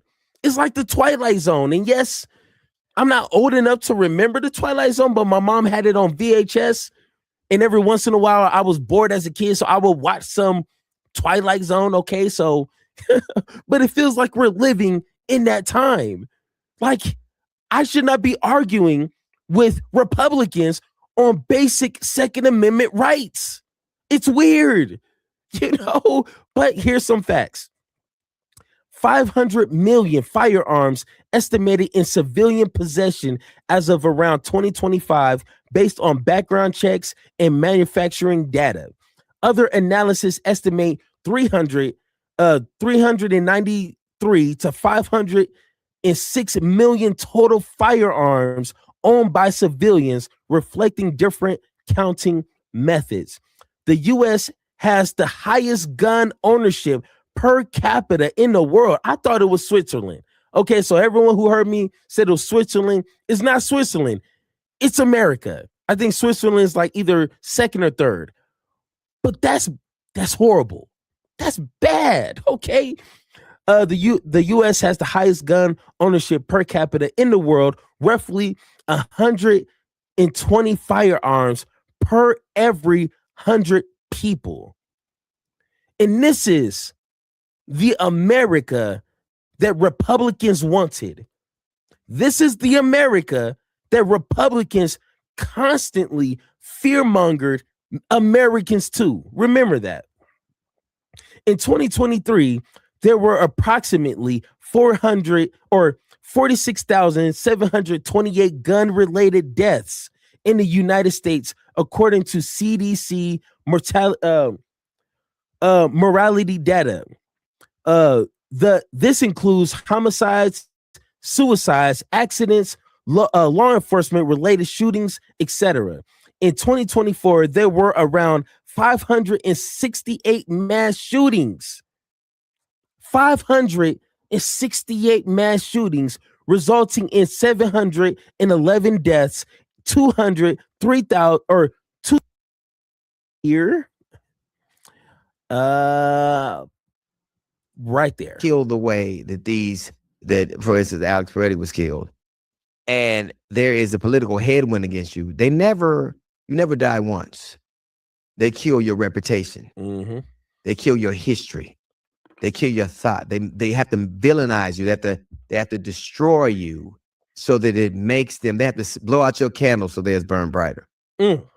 And so you don't just die once, you die over and you die over and over again. You'll have people on the internet who don't know anything about this man, but have already created this narrative where he's a monster. And I think most people have seen past it. Most people understand what it is because we know what we saw. That man, there's nothing but it say no greater love does a man have than to lay down his life for his brother. Woo. I think he was very well aware of the danger he was in. I think that he understood with the potential of things. I guess apparently his parents had told him that it was a dangerous situation, and he did it anyway. And I don't think there's anything more humane than that. And then you have this contortion of the right arguing against guns, like the Second Amendment people are now having to find themselves in a position where they're having to say, well, you can have a gun, but you can't have it. We have spent the better part of the last, ever since, I guess, the automatic weapon ban lapsed, there has been a proliferation of weapons in any kind of incarnation. They want unfettered access to weapons. They want them in schools. They want teachers to have them. They want college students to have them. We've seen shootings at malls and country concerts and gay clubs and black churches and grocery stores and outdoor fairs. And every time those things happen, they never want to point at the gun. As a matter of fact, if you do that, they'll say you're politicizing it, and nothing more political than the safety of people. Hey, that right there, when he said it, you know, I have a bad memory. I got to always write things down because I will forget some stuff. I wrote that down. That right there is bars. The next time, which I'm pretty sure, you know, we're due for another mass shooting here. It's 2026, guys. What's going on? Every time they say, why are you trying to make this political? Guns in this mass shooting, it's not political. Hey, when it's regarding lives, it's always political. When it's regarding the safety of U.S. citizens, it's political. What do we think? Hey, thank you, Mr. DL Hughley, for dropping some facts for me to work with. Hey, bars right there. But they'll say you politicize it. Now, all of a sudden, the gun was the problem. Like, it's easier to get guns in America than Sudafed. Like, you could buy all the guns you want. You buy 2 packs of Sudafed, you're going to have to give a driver's license and make an accounting for yourself. And now we're doing all this thing where the right has to convince us. At one point, it was the right who was worried about the government becoming these jackbooted thugs, and they would have helicopters and tanks, and they would break into people's homes. And now that it's happening, they don't have a problem with it because the government they're trying to prevent us for, they serve. And now all of a sudden, a man who never used a gun, never brandished a weapon, never threatened anybody, is the symbol for all that's wrong in this country. I said this before, like me and Megyn Kelly had this argument. And also in Minnesota, if we're going back, maybe I think 2016 or 2015, it was a young man named Philando Castile. He was a black man with his family in the back, told law enforcement he had a gun, and he was still killed. And he was a gun owner. He told him he was a licensed gun owner. He told him he had a concealed permit. He had the gun out in plain sight. They still killed him.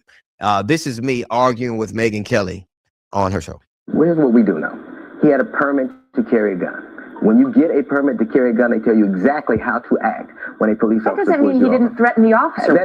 You're willing to give them a presumption of. I'm not giving them presumption. Well, the law gives them the presumption. No, their bad gives we them a don't know presumption. the facts. I mean, we saw this happen with Michael Brown and Ferguson, and we still don't know the facts there. We have a police officer's word and a grand jury's word. No, we have the Department of Justice's word. The Department of Justice shut down Ferguson. Ferguson had to be shut down because it was so corrupt. The Department of Justice found that the police there had endemic racism. They found that. Right. But they also exonerated Officer Derek Wilson. That's not a... And they found Hands Up, Don't Shoot was a lie, and that Michael Brown was the aggressor. Wow.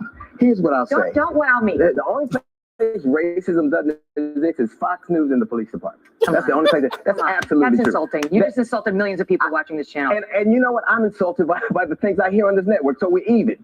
I could care less about insulting people that insult me on a daily basis. Side note, Hey, that is the DL. That's DL when he didn't have the gray hairs.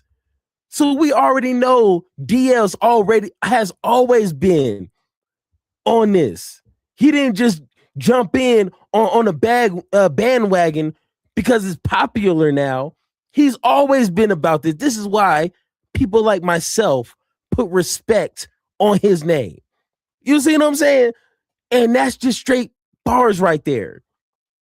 I love it. Once again, DL, Put some respect on it. Megyn Kelly is the evilest human being I've ever seen. I can only hope that this bitch gets a eternal yeast infection. I swear to God, I hope she gets a yeast infection and that they have no more monostat. Yikes. I hope that she walks along and a biscuit falls on her ass every day. I hate her that much. But somebody who couldn't have the slightest modicum of compassion. And the NRA who's conflicted and never really mounted much of a defense for Philando Castile. It just kind of became this thing that went away. Either we are going to be able in a society that you all insist have to have these unfettered access to weapons. Policemen have to understand that a great many people, like in Minnesota, are going to have weapons. Mm-hmm. Like in Ohio, like in Pennsylvania, like in Texas, like in Florida. They're making the laws more and more lax. They even want 18-year-olds to be able to have a gun. 18 years old. You can have a gun, but you can't rent a car. They want to do guns with no background checks. Mm-hmm. They want you to be able to walk around. But now all of a sudden, the gun is a problem. In America, when you hear people on the right yelling freedom, they only want two freedoms. They want the freedom to carry guns wherever they want and to tell women what to do with their bodies. Those are the only kind of freedoms they're trying to expand. Yeah, I also think it's really interesting how one of the things that Trump ran on was protecting, basically white women, right? Sure. And what Alex was doing was protecting a woman. Two of them. And was everything that they say they want. An upstanding citizen. License to gun, that right, to gun safety. I think that is, first off, I don't understand why ICE is at a state that has such a low population of immigrants. Mm-hmm. I think the only reason ICE went there because it was so snowy and white, it was easy to identify brown people. like Texas has more, California has more, Arizona has more, Nevada has more. Yeah. This is about punishing those people. That's really what this is about. This is about making sure that somebody who voted against me or ran against me is punished. Yep. And it was under the auspices of immigration, of keeping people safe. But the interesting thing, if you look at what's happened, in the last 45 days, ICE has shot 17 people. 17 people. Now, 10 of them have died. And 3 of them have been American. They're on pace to kill more than 100 people. If any police department or law enforcement agency in the country had that kind of death rate, there's no way in the fuck nobody wouldn't investigate them. Hey. All right, y'all. So, this is DL Hughley. We're listening to him. He's on his podcast. He has a panel of people with him on his podcast that he is speaking with as well. And then there is a commentator that is also on the side watching said podcast and DL's comments and commentating on them. And we're watching all of them commentate and joining into the conversation. So that's what's going on here. But we know or if you haven't known, there was that clip where we did hear Megyn Kelly and DL going, toe to toe with each other. That was years ago, right? So they have gotten into it before with the same talking points around, a lot of the things that's going on in this country, especially around gun violence and things of that nature. And so we're listening to this, and DL in typical DL fashion is going to throw a little bit of comedy in there. So y'all, if y'all see that I put a LOL or if I'm laughing in something like that in the comment section here, I am not laughing at the situation because there's nothing funny about this situation. I'm laughing at the jokes that he made. Exactly what he said. When it comes to us doing our research, you will see actually there is truth within the joke. So, in Minnesota, there aren't that many immigrants there. That is not one of the largest states that have immigrants or people of color, we can say, right? If that's what they want to call it, because they say this is how they speak about it. And on YouTube, you have to say things in a certain way. So if y'all hear me saying things in a certain way, child, don't blame it on me and how I speak and how I represent people and speak about people. We have to jump through all of these hoops on YouTube. So I have to say things in a certain way. But anyway, so that couldn't be further from the truth. And so then you ask yourself, why would a state like this in a small city like this be targeted and have these, extreme amount of ICE officers running through the city doing these so-called mass deportations, which we are seeing now is not even them, detaining illegal immigrants. These are legal people, legal immigrants. These are American citizens. Majority of the count is that people who have done it the right way, whether they're, originally from this country or not, but wanted to come to this country for a better life and better opportunities, which this country has sold and said, this is what we're here for, and we welcome it with open arms. You just got a few steps and things that you got to do to be able, to get everything in the works and the process and stuff like that. And once you do it, welcome on in, come on in and bear the fruits of, what we have here to offer in this country.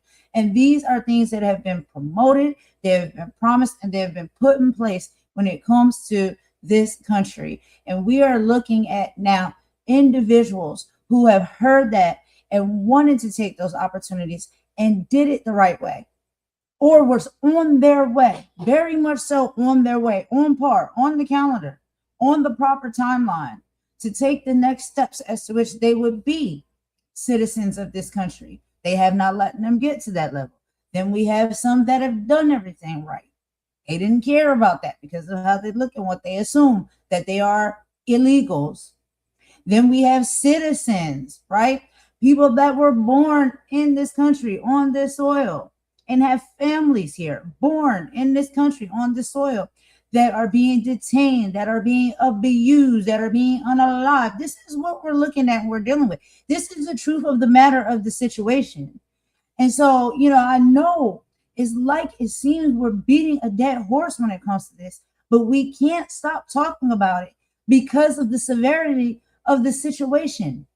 This is what's happening. And then anything they can throw into the mix to make an excuse for the hateful, harmful behavior that they're carrying out on people, they keep trying to raise the bar. So now when we're talking about, when we just heard the first portion of the live, when we're talking about gun laws and the right to carry, right? We hear of Kristi Noem, right? Several years ago in a very different stance, with a very different talking point, with very different importance as to the things that she believed we should be able to have based off of the Second Amendment, fighting for it and keeping it in position. And now all of a sudden, that very same thing that falls under rights and amendments that we are supposed to have in this country, you want to weaponize against people to fit them in a box or a narrative to make it okay. So when these reports come out on the news, you have an excuse as to why you hurt these people, you harm these people, you unalived and gunned down these people like common ducks, if you let her tell it, because that's what she said, they was hunting ducks in the daggone pond or the street. And we are human beings. We should never be treated that way. And then you want to come up with excuses as to why it happened. So much so that you will try to sit here and pretend that the amendments that we have, the rights that we have, the Constitution that's in place that they made, that y'all made, y'all created it, y'all put it in place for this country as citizens of this country. And you have to give these people the proper just due, because a lot of these people that have been mistreated and have been unalived are citizens of this country. And you're trying to take away their lives. You're trying to take away their rights. And you sit here and you throw it in our face like some type of mixed up puzzle or Where is Waldo book, as if we're not intelligent enough to break this stuff down for what it really is. And I am loud. I am. I have a preachy tone. I understand. And I apologize if that comes off offensive to anybody. I don't mean to be loud. I don't mean to be offensive. I don't mean to be, aggressive. But when it comes down to us breaking down the truth of the matter of what is happening here, what we are seeing with our own two eyes, what we're bearing witness to every day, every hour of the day, every 30 minutes or minute of the day, we have to be honest about what we're seeing and what is happening. And this is why I like listening to individuals that may have, the range, the platform, the fame, the popularity to be able to say it the way it needs to be said. And as we're seeing now, we have journalists that are trying to do that. And what is happening to them? They're ending up behind jail bars for just pointing out the truth and bringing the truth to the people and showing people what it looks like. It's hard to watch. I get it. A lot of people want to turn their head and pretend that they didn't see it. A lot of people want to go on with their day and act like it didn't happen, but it is happening. And you did see it. And now it is up to us to say something about it. And if we're in a position, do something about it, because it's not right. And if we continue to allow these things to happen and turn a blind eye to it, it will not stop and it will not change.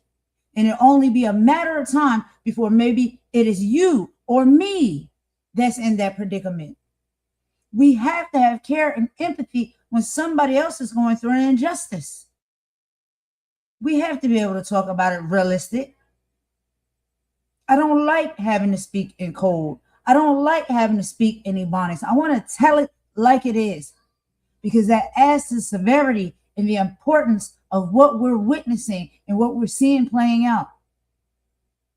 And we have to have these hard conversations. It's not easy. You think it's easy for me? Most of the time when I'm reporting on these topics and I'm doing these lives, right before I cry, right after I cry, on the break I cry, and I get angry. I get sad. I want to be able to do more. I don't think it's right and it's fair. I want to see this world and us as a people in a better place. It is my deepest desire. All I can do is come on these lives and spread this information so we can be aware, so we can be educated. We can have conversations around it, even though we may not agree. We must open up the door to do that. And I hope people understand that that's all I desire to do.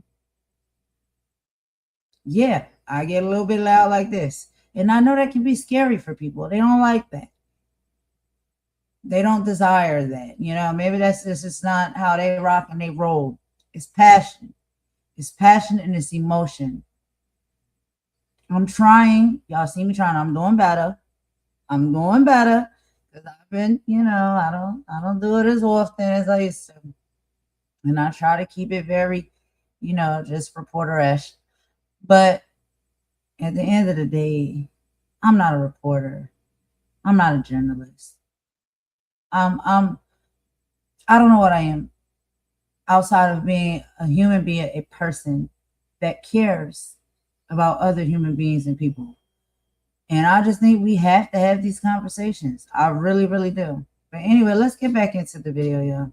It seems like when I talk like this and when I say these things, people they shy away. I don't understand what that is about. I gotta ask somebody. I don't get it.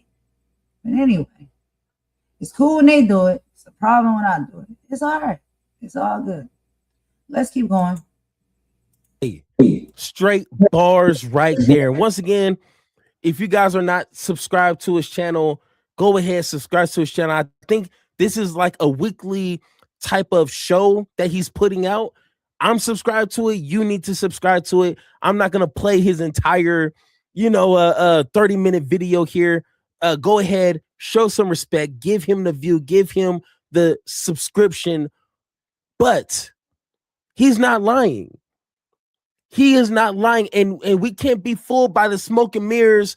Oh, this is for, protecting, U.S. citizens. This is to stop, illegal immigrants who are creating all this crime, which is not based in any statistics.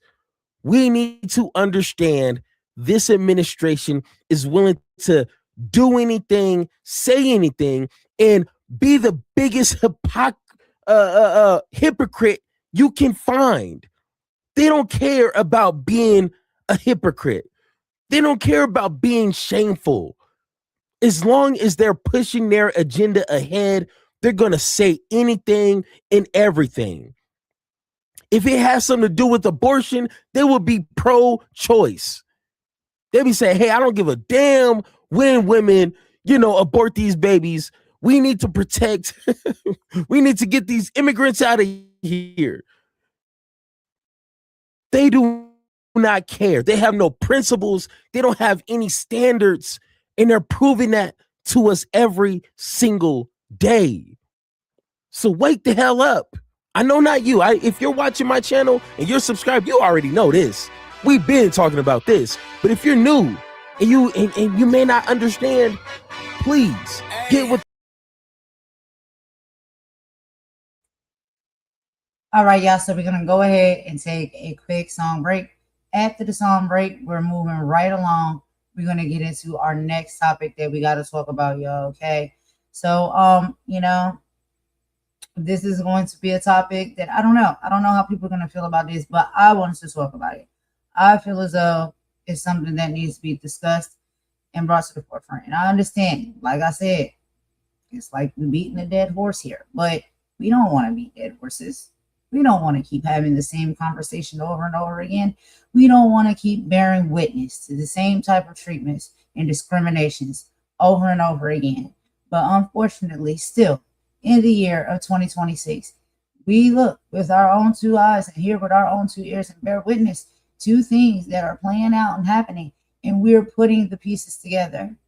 We're very much intellectual individuals, and we see things for what they are sometimes. Is there another caveat? Is there another side? Could it possibly be for a different reason? Yeah, all of those things could be true as well. But what we know at the core is what we really are seeing patterns of. And so we're going to get into it, okay? So as far as the DOJ, right, going after not just Don Lemon, but several other journalists, there's conversations around that. And Jemele Hill, I want us to listen to her because she has some really great talking points when it comes to it. So instead of me talking, y'all, I want y'all to listen to Jemele. And I want y'all to listen to the panel that's with her and the talking points as far as what we are seeing and what type of patterns we can deduce from what is happening. And that's all I'm going to say on that. I'm not going to get too detailed about it.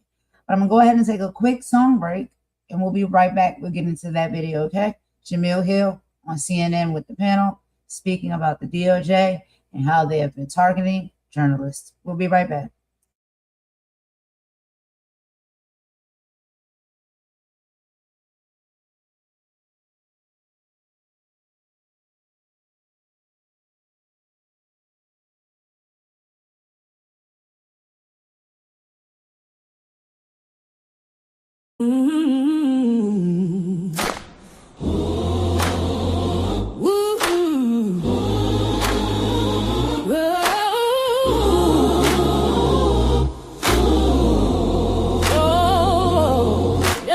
Lift every voice and sing till earth and heaven ring.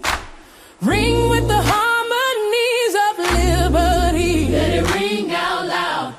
Let our rejoicing rise high as the listening skies. Let it resound loud as the rolling sea, like the mighty waters. Sing a song full of the faith that the dark past has taught us. We remember it all. Sing a song full of the hope that the present has brought us. Hope is alive, yeah. Facing the rising sun of our new day begun. Let us march on. Let's keep marching till victory is won. Stony the road we trod. Bitter the castanet rock. But we're still here.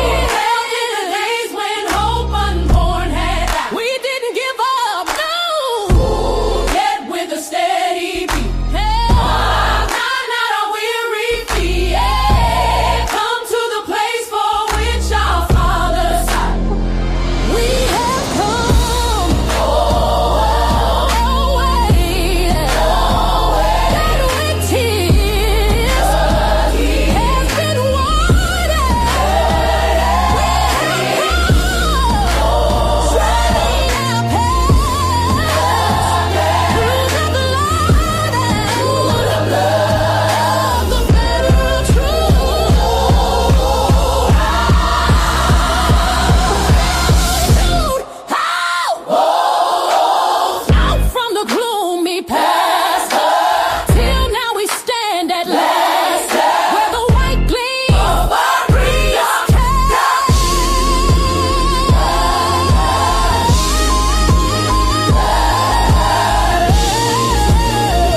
And my panel is back with me. She says very clearly, Adam, that she believes that this started in Los Angeles and it's part of an ongoing effort of Donald Trump's to erode democracy.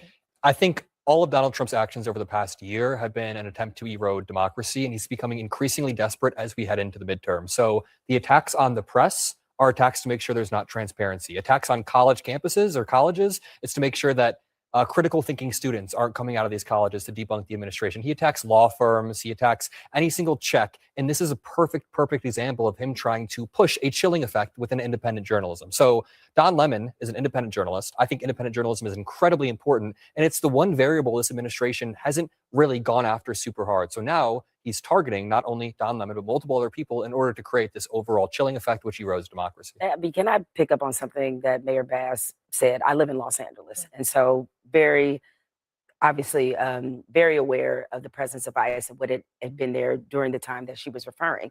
But I want to talk about what she said in terms of mentioning why we need to remind ourselves of the racial element of this. There is a reason why I think a reason why Donald Trump not only picked independent journalists, but Black journalists in particular. Clearly, we know there's no love lost between Don Lemon and Donald Trump, that he's been very critical of the president. The president they've gone back and forth. But if we go back and undo all the layers of all of this, it was Black journalists that were really at the forefront of calling Donald Trump out, from the birtherism movement throughout a lot of the things that they saw early before the rest of the press really picked up on some of the things that concerned a lot of Black journalists. Hello, me, who also called out Donald Trump in 2017. And the reason why I think he picked these particular journalists is being independent. You don't have the backing of a CNN. You don't have the backing of a big network. The other part of it, too, is that if you can make them the face of this issue that is happening in Minneapolis, we know that given some of the racial issues that we have in this country, it is likely to have a lot less sympathy because they are journalists, one, and people hate the press, and two, because they're Black. And so I do think that that's an important part of this, especially given the president's own language when it comes to anti-DEI and making Black people the face of woke, and all that we've heard from this administration. All of this is combined together and meant to drum up a certain sentiment against these journalists so that people are supporting their own rights being eroded because of who they think it's happening to. Even if you don't agree that there's race as an underlying factor here, it does seem very clear that the Trump administration, Lydia, views this as a slam dunk, because Don in particular can be polarizing. And I think they feel like it's an easy way for them to chip away at the media. And look, again, you don't have to like or agree with anything that Don has said or done, but the right of the media, as you pointed out, extends not just to, Don, but also even to conservative media as well. And that's the part I don't understand. Why is it suddenly okay just because it's Don Lemon, just because it's Georgia Ford, that Trump is trying to criminalize the exercise of the free press, the actual reporting that they were doing on the ground? Well, also, I just want to respond because you accused me of mischaracterizing the indictment. This is actually a quote from the indictment that Lemon posted himself at the main door of the church, where he confronted some congregants and physically obstructed them as they tried to exit, challenging them with facts about U.S. immigration policy. So that is what the indictment says. I'm not stating whether I agree with that, but that's what the indictment says. So look, They also characterized him as intimidating a pastor who he was calmly interviewing. So I think we also have to, the characterization of him conducting journalism is also something to be questioned. Look, I think there's obviously a lot of journalists in Minneapolis. The notion that they're just randomly targeting somebody because of their politics or their race is a little unfair. They, if you read the indictment, are going after him because they think that he acted more as a protester than a journalist. But again, I think we need to be really careful when it comes to freedom of the press. And you brought up that Capitol January 6th person from the Blaze who was charged, and I looked it up because there are a few other examples that I actually have of some of the things that those other people who claim to be journalists did. But this other person, Steve Baker, said, well, first of all, he entered the Capitol through a broken window. He antagonized police officers who were trying to keep him out. He said in an affidavit he approved 100% of what was happening. He stood in Nancy Pelosi's office and says, the only thing that I regret is that I didn't steal the computer because God knows what I could have found on their computers if I had done that. So pretty egregious conduct, which is why he pled guilty and then waited for a pardon, which later came from President Well, again, Trump. it's that line between journalist and participant. And one other detail, and it was interesting that the mayor picked up on this because I picked up on this as well earlier, having done a lot of bail hearings. The prosecution here asked the judge to take Don's passport, to make him post bail, and to restrict his travel to New York and Minnesota, right, for the court. The legal reason you ask for those restrictions is because you believe someone is a risk of flight. We're going to have the fugitive Don Lemon. This guy doesn't go below 14th Street here in Manhattan. And he's going to take off to some foreign country. I mean, it's overkill by DOJ. And I think they're tipping their hand by that kind of thing. It's not believable, right? You go before a judge and you say something like that, and the judge is like, where's he going? How is he going somewhere? Can we just talk about Karen Bass for a minute, too? She said she wakes up every day worried about Donald Trump. I mean, 7,000 houses burned down, and she was in Ghana last year. I think she should wake up every day trying to get those houses rebuilt. There's only been 10 that have been rebuilt. LA is a disaster. I was there last week.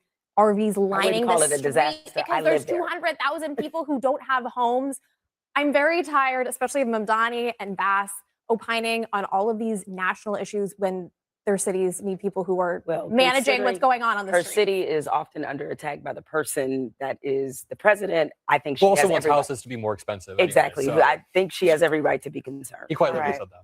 Coming up next, despite below freezing temperatures, millions of Americans across the country joined anti-ICE protests just as the DOJ decided to open a civil rights investigation into the shooting of Alex Preddy. We'll be right back.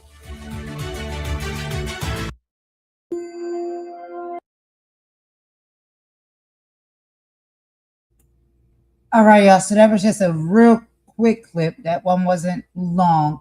I just wanted to play that for just a little bit of context of conversation that is, happening around the round table when it comes to, other journalists that may be seeing it and from different views.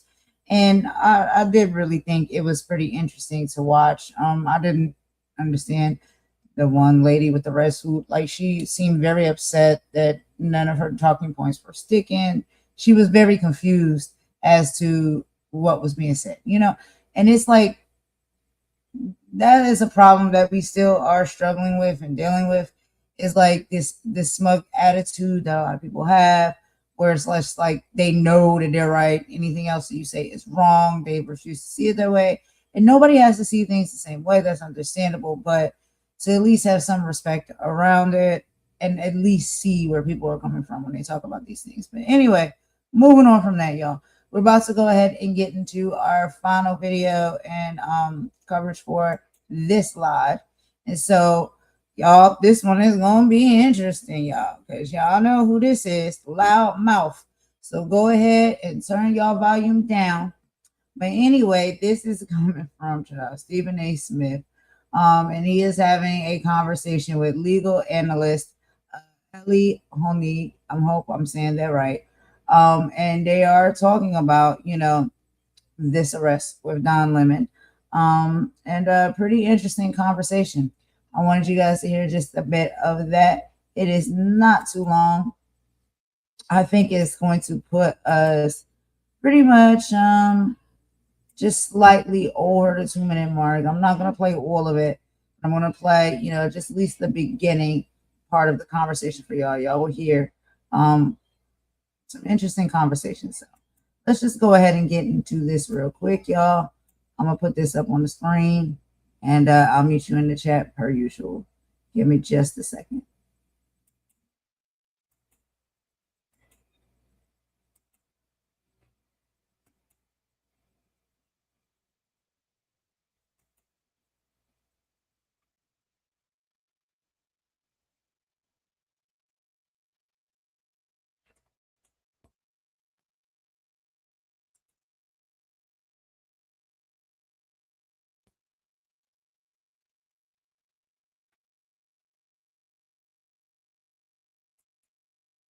Okay, here we go.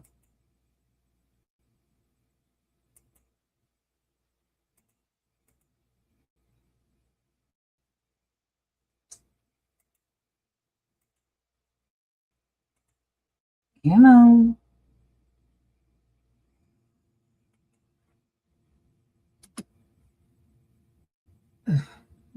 I'm so slow tonight. Give me just a sec.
Beef, you want the who said what, but when the blood is in the street, you keep your big mouth shut. You run the numbers up for clicks on every toxic lil, but skip the stream about the kids who barely can survive. You're addicted to the circus dancing for $1 bill, while experimenting on us popping every kind of pill. Algorithm got you trapped, a digital lobotomy. You'd rather watch a dummy tech than learn about autonomy.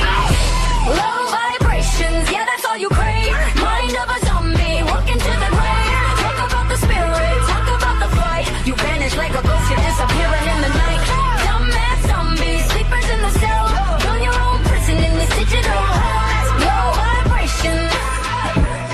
We moving on. Hypertext is boring, spiritual rarity is deep. That's exactly what they wanted, just to keep your soul asleep. They shout down when I good. They're hunting for the press, and you're arguing in comments about a rapper summer dress. It's a war on your mind, it's a war on your health, but you're too busy scrolling, giving stupid all your wealth. I'm a golden queen, I'm 10 toes down in the mud, while you're chasing cloud and spilling everybody's blood. Are you a fan of your own destruction? Is the gossip worth your soul? Unplug the wire. Debate the self. Mama Warrior told you. Now bring it back. Low vibrations, yeah, that's all you crave. Mind of a zombie, walking to the grave. Talk about the spirit, talk about the fight. You vanish like a ghost, you're disappearing in the night. Dumbass zombies, sleepers in the cell. Build your own prison in this digital hell. Let's go. Vibrations. Yeah. Numbers drop when the truth gets loud, but I'd rather have a few than a brainless crowd. Yeah, the veil to the world, high frequency only. Mama, warrior, golden queen.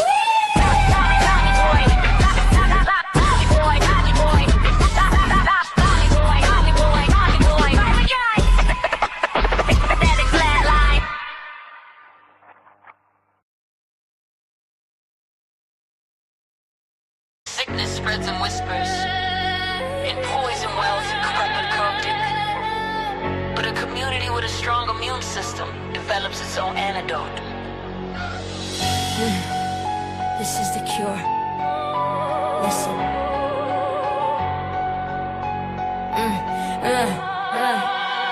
Listen, there's a venom in the discourse, a toxin in the talk, a parasitic agent feasting on the soul of the block. It spreads through the timeline, infecting the youth, disguising as poison. In the fragment of truth, it preaches self-interest, promotes the individual dream. Anything to fracture the collective, to poison the stream. We see the symptoms in the envy, the distrust that you breed. You planting seeds of chaos, fulfilling the system's need. This ain't about a person, this is about a constitution. You're a weapon of division, a tool of social pollution. Like the agenda's getting bold. Why? Your people have been sold. Jiggers up, you're the poison, the cancer, and the cold. You don't fight for the cause, you just lighten the load for the oppressed. My. Hear the conscience, see the fraud. Bye. Your whole damn act's a fraud.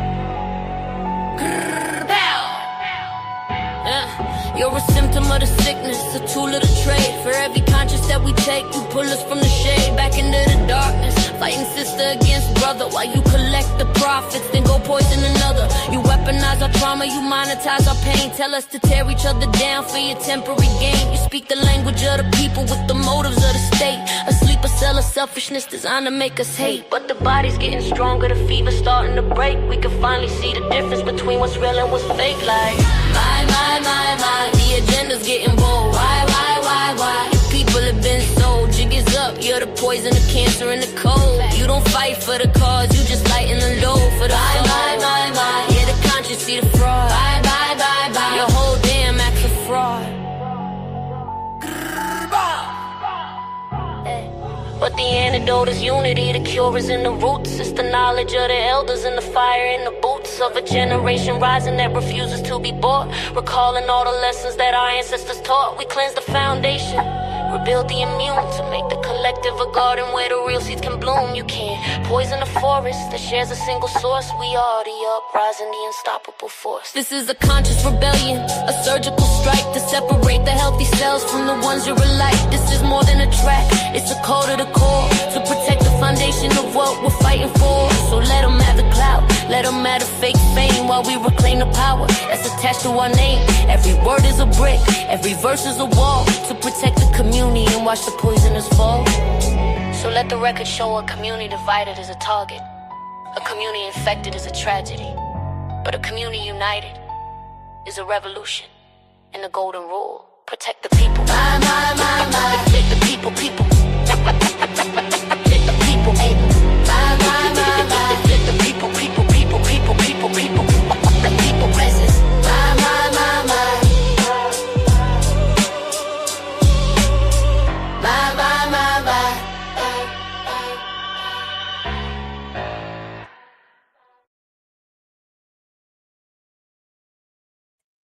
All right, y'all. So we about to go ahead and get into this last video. Give me just a second. I'm gonna get it pulled up on the screen for y'all, and we're gonna hear just a little bit of this conversation. I want y'all to see, and let me know how y'all feel about it.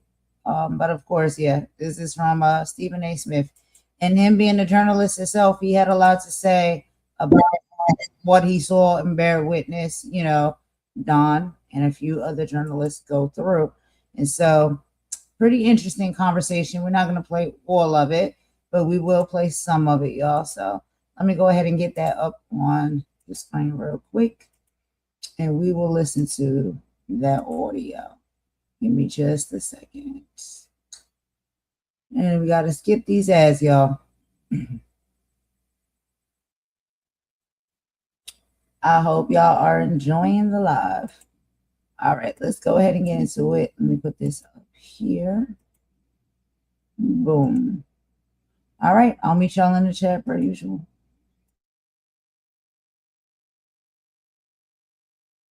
What's up, everybody? Welcome to the latest edition of Straight Shooter with yours truly. As always, I tell you, I'm usually on SiriusXM POTUS Radio with Straight Shooter with Stephen A. every Wednesday night from 6 to 8 p.m. Eastern Standard Time over SiriusXM POTUS Radio channel 124. But there's a couple of days a week I always come on YouTube to do my own thing. And this is one of those times because one of the biggest stories in the country right now, if not the biggest story in the country, involves former CNN journalist and host, now independent journalist Don Lemon. Former CNN anchor was arrested by federal agents in Beverly Hills, Los Angeles, California, late Thursday night. According to his lawyer, a week after a magistrate judge declined to sign off on a complaint charging him over his involvement in an anti-immigration enforcement protest that disrupted a church service in Minnesota weeks ago. According to the reports, Don Lemon was federally charged on Friday with conspiracy to deprive rights and interfering with First Amendment rights, according to the Department of Homeland Security officials. He's being charged with 18 USC 241. That's conspiracy to deprive rights, which makes it illegal for, quote, two or more persons to agree to injure, threaten, or intimidate a person in the United States in a free exercise or enjoyment of any right or privilege secured by the Constitution or laws of the United States. This is according to the Department of Justice. He's also charged under 18 U.S.C. 248, which is a violation of the FACE Act or the Freedom of Access to Clinic Entrances Act, which is a 1994 federal law that deals with access to health clinics, but also covers interference with religious worship as well as conspiracy statutes. So to put it plainly, there was a protest that was taking place, and the protest that was taking place, it interrupted a church service, okay? And it interrupted that church service. Don Lemon appeared to know that folks were going to show up to this church to protest because the pastor of this particular church in St. Paul's, the church, it interrupted a service, a Sunday service at City's Church in St. Paul, Minnesota. It targeted a pastor who they said also worked for the Immigration and Customs Enforcement, which is ICE, obviously. So they went to that church to protest that pastor. And obviously, people are looking at the FACE Act. You're not supposed to interrupt services. You're not supposed to be doing these things. You should have stayed outside, et cetera, et cetera. And that's what they're calling, that's what they're going off about Don Lemon for. Because he was in the church, he interviewed the pastor. He was interviewing folks that were inside the church, members of the congregation, et cetera, along with others. He was talking to them, having it reported back to his channel, the Don Lemon Show, and what have you. He was doing it. And they're trying to say, we don't give a damn if you were there as a journalist or not. You had no right to do what you do. It's in violation of the FACE Act. Now, having said all of that, let's get down to the nuts and bolts of this. You're violating his First Amendment rights. First of all, there's the issue of freedom of speech. Secondly, there's his freedom as a journalist, freedom of the press. And whether you like it or not, Don Lemon is a member of the press. Don Lemon has been in journalism for 30 years, if not more. Don Lemon worked at CNN for 17 years. And just because you don't have a specific organization that you're working for, that's where the word independence comes from. It doesn't mean that your journalism credentials are stripped. Not when you've been doing it for decades like him. Let's understand that. This is straight BS what he's going through. But I tell you the story that everybody's missing from this. Everybody is missing this story. Okay? Not only did we know that the president is petty and vindictive, just look at James Comey. Let's look at Letitia James. Let's look at Jack Smith. Just look at, John Bolton. And now we see Don Lemon as well. You're clearly about vengeance. You're clearly on a vengeance and a vindictive tour. That much is obvious. You're clearly weaponizing law enforcement in this country. Department of Homeland Security, Department of Justice, Pam Bondi, Kristi Noem. You see, it's clear what you're doing. So it's bad enough that that's obvious. It's bad enough that magistrate judges turned you down when you tried to file charges against them earlier. It's bad enough that you tried to appeal it and you got turned down again and you had to go for a third try.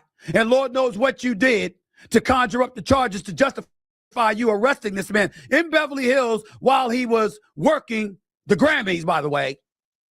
And everybody there is talking about it. So now you got Hollywood, everybody going crazy because they know what's happened to him. Here's the story that everybody's missing when it comes to Don Lemon. Trump just made him a boatload of money and elevated his notoriety exponentially.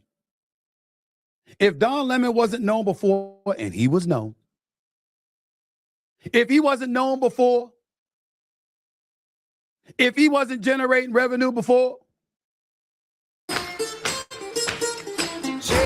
shake, Sinora, shake your body. If his popularity hadn't elevated exponentially before, it certainly has now. This is going to backfire on Donald Trump. This is going to backfire on Pam Bondi, who, whether she knows it or not, is losing credibility with each passing day because of stuff like this. There's no excuse for this. There's none. There's absolutely none. This is petty. It's vindictive. It's an abuse of law enforcement. No question about it. But the one thing it's not is a surprise.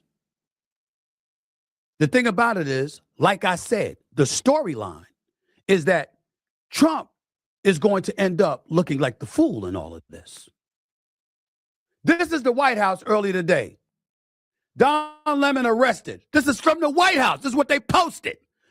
Don Lemon arrested for involvement in the St. Paul church riots. And then it says, when life gives you lemons. That's hilarious. That's hilarious. You know what it also shows?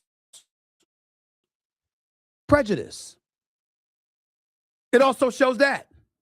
Why does it show that? Because they're showing that they're targeting him. They're showing that it's not about the law, it's about him. On the part of the president of the United States and folks working directly under him, his subordinates, and what they're willing to do. And what cause would the president of the United States have to go after Don Lemon? You ask, let's show a few things that Don Lemon has said about the president over the years, over the months, over the last few weeks and days, because that's how long they've been going at one another. Griff, take it away. Now, if they wanted to make someone person of the year, they would have made someone who, and my God, I'm sure he loves this, right? If they wanted to make someone person of the year, I don't know, they could have done it with any person. People who they could have done it to someone who actually stood for democracy, who stands for democracy in the country. Now, you think about what encompasses person of the year. Just because you are elected president of the United States does not mean that you should be person of the year. What Time Magazine, what are you doing? Let me ask you, Time Magazine. What do you say to the women who, I guess, still read Time Magazine? Or the women who don't they do like a whole Time 100 thing or something, which, what about the women who are on that list? What about that? I'm sure some of them will had dealt with issues that women have to deal with, like discrimination in the workplace, SA, all kinds of things. You have someone on the cover of your magazine who is an adjudicated assaulter. You have someone who inspired an insurrection. You have someone who, without a doubt, the evidence is there, tried to overturn a free and fair election.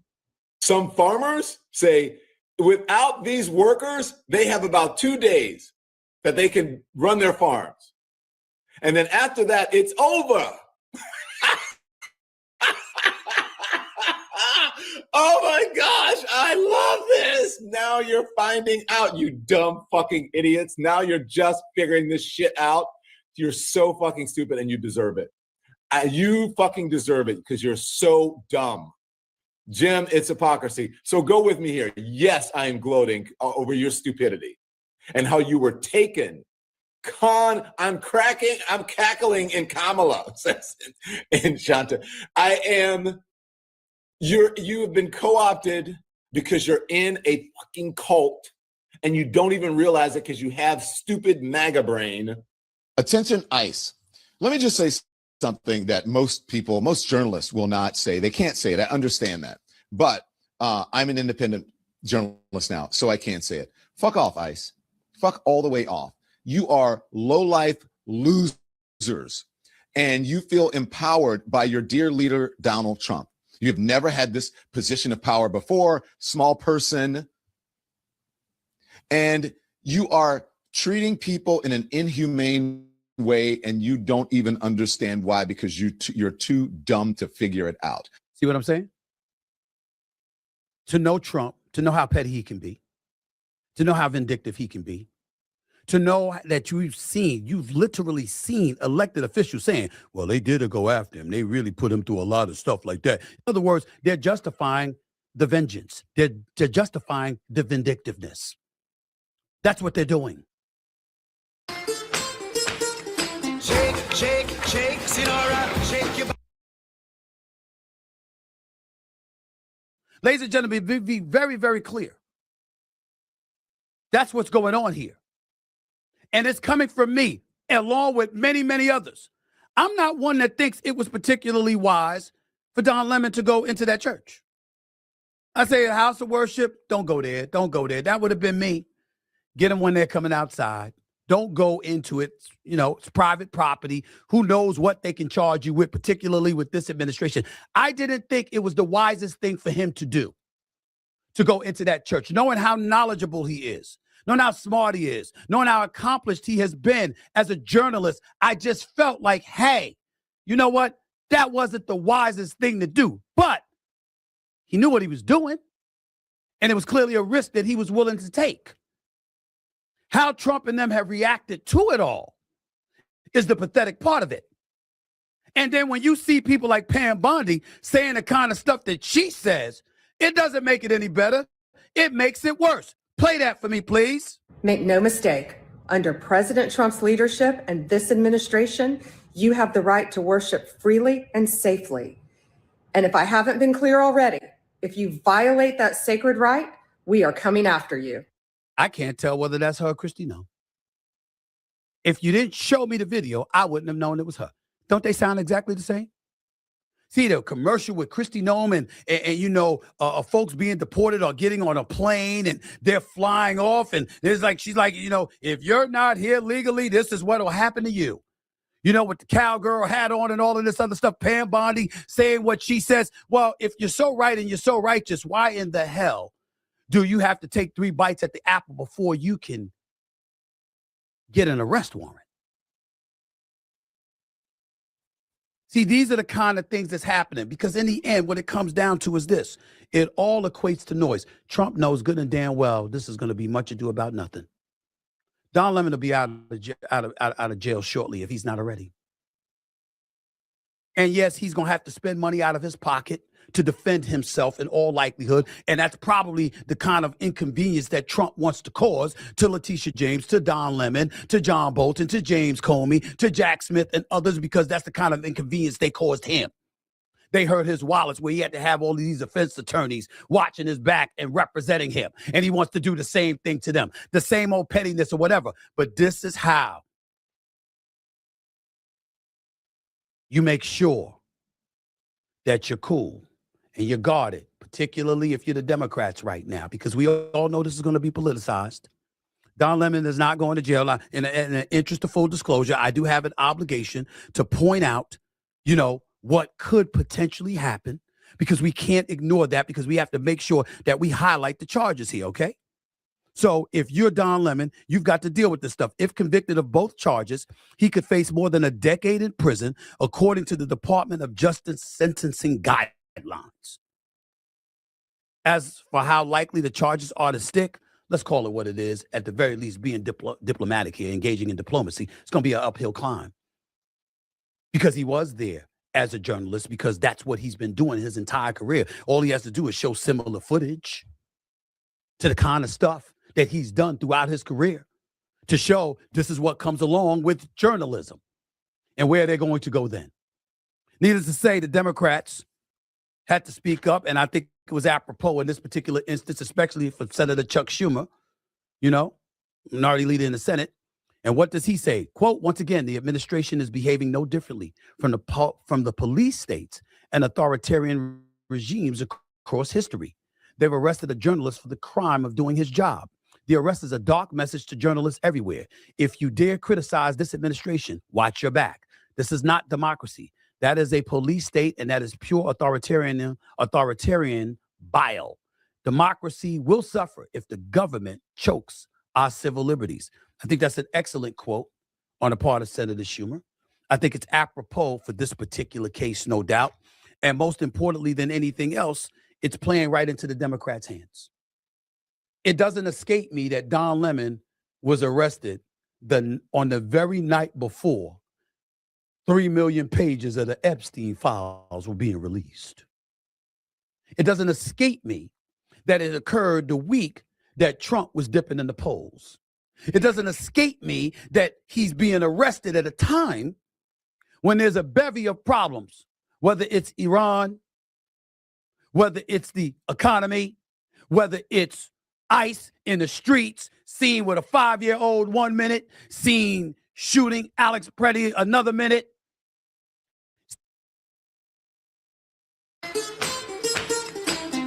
Shake, Senor. Seen shooting Renee Good another minute just weeks earlier. It doesn't escape me that you still stick to this issue because it's the lone winning issue for you if you're Trump. But even in that category, it's dissipating.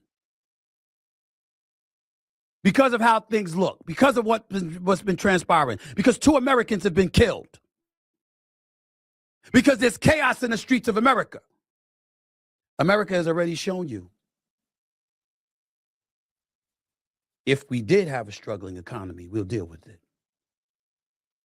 If we did have a border issue, we'll deal with it. Because anything is better than rampant chaos in the streets of America, particularly when pettiness, vindictiveness, and bullying, and dare we say authoritarian behavior is exhibited on the part of our government in the United States of America. When you do that, all bets are off. I told y'all.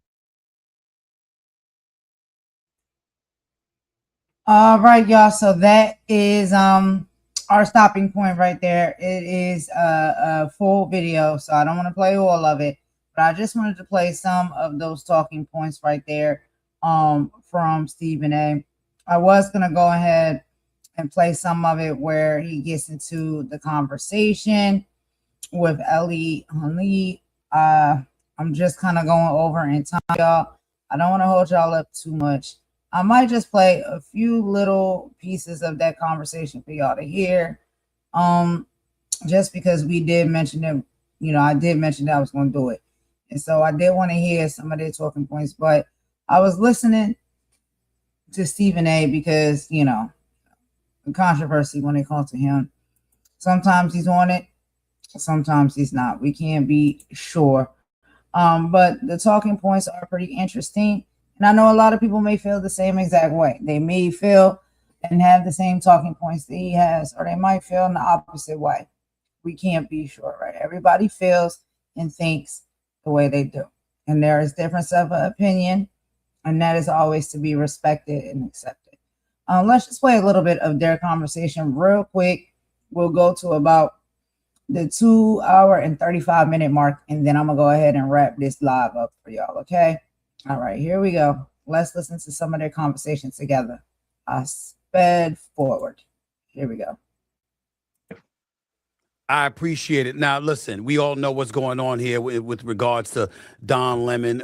He was arrested late Thursday night in Beverly Hills while working at the Grammys or what have you. And obviously, everybody's looking at Attorney General Pam Bondi, how she announced via X that your former colleague, Don Lemon, was arrested by federal authorities on Thursday evening in connection with the anti-ICE demonstration at City's Church in St. Paul, Minnesota on January 18th. First things first, have you spoken to him? First things first, have you spoken to him? I have not, Stephen A., but I'm glad you mentioned that because I have to say, before we get into this, I know Don personally. He was a colleague of mine here at CNN, and Don really was a guy who gave me a hand up. Don was, by the time I arrived, he was fully established. He was anchoring our night show, and he was the first anchor to bring me onto a primetime show. So he reached out for me early, and we became close, and I did his show hundreds of numbers of times, and we've remained in touch. I've seen him around, but no, I have not talked to him since this happened. Let me ask you this, and I appreciate your transparency on that. Thank you so much. What specifically are the charges against him? Tell our audience. I said it earlier, but I want you to reiterate it. It's a good question. It's sort of obscure, unusual charges. So apparently there are 2 charges against Don here. They're basically the same conduct. One of them is criminal deprivation of civil rights. Now, it is a crime if you intentionally deprive someone of their civil rights. And the theory here, I guess, would be that he intentionally interfered with the right to free exercise of religion. There's also this statute, this federal law called the FACE Act, which was passed basically in the 1990s to preserve the ability of people to protest outside of abortion clinics. And what that law says is it makes it a crime, probably a misdemeanor, in this case, a first offense, for a person to intentionally obstruct or interfere with somebody's practice of their religion. So if you take it on its face, before we get to Don and the journalistic element, people may think it's a bad idea. People may think it's an ill-advised law. I will hear that argument, but it is a law. And so if you take it on its face, the protesters who went into that church and disrupted and derailed that church service technically violated that statute. And before today, we had seen 3 of those protesters charged with that crime. It is a misdemeanor, which means the max penalty is going to be 1 year. It's less serious than a felony, but we're still talking about federal criminal charges here. So it appears those are the charges against Don Lemon. You brought up the vagueness of the charges, the ambiguity of it all. Do you believe that's intentional on the part of the DOJ and the Trump administration for it to be vague, because vagueness at times provides more maneuverability to, for those charges to be extended into other charges? I'm just asking. I do think so. I mean, when you're a prosecutor, and I was in this chair for a long time, you have a lot of flexibility in the way you frame a charge. So if there's an indictment, it feels, by the way, surreal to say it, but United States versus Don Lemon, you can lay out your charges in detail. You can give a sense of what your evidence is, or if you so choose, you could basically just go to the statute book where it lists out the terms of the law and just fill in the blank and say, on or about whatever it was, January such and such, 2026, in the District of Minnesota, the defendant Don Lemon did intentionally interfere with the person's exercise of their religious rights, and that's it. So they've kept it vague. The other thing that's really important here, Stephen A., to understand is there's a backstory into how they got this charge, because DOJ tried twice to charge Don before this. That's where I was and going were next. rejected. Yeah. So let me lay it out for you. When you're a prosecutor, there's 2 ways you can charge somebody. You can either go to a grand jury, meaning 23 civilians, and get a majority of them to vote for it, or you can do what's called write up a complaint, where you have to lay out your probable cause, bring it to a judge. The judge then has to review and sign.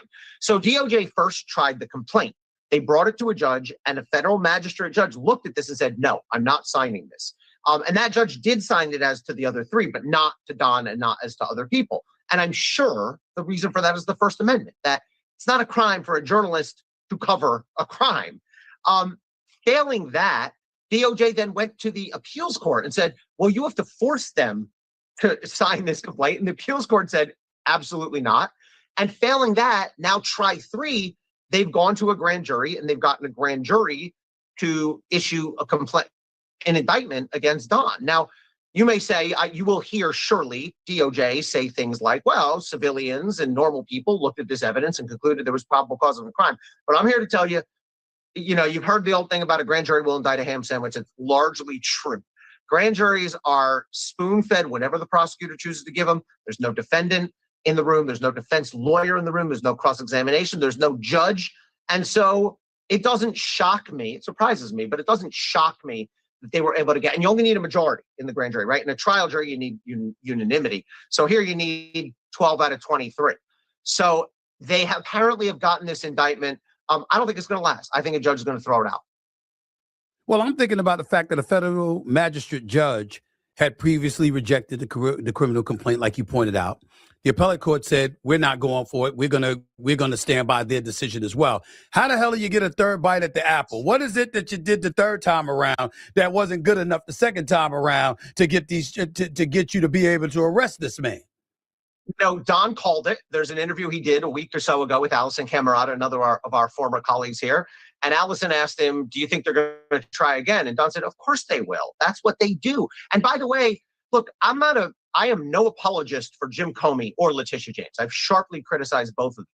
But I thought that the indictments of them were absolutely politically motivated, absolutely out of bounds, and absolutely would fail. And they have failed miserably so far. And I think those cases should be done by now.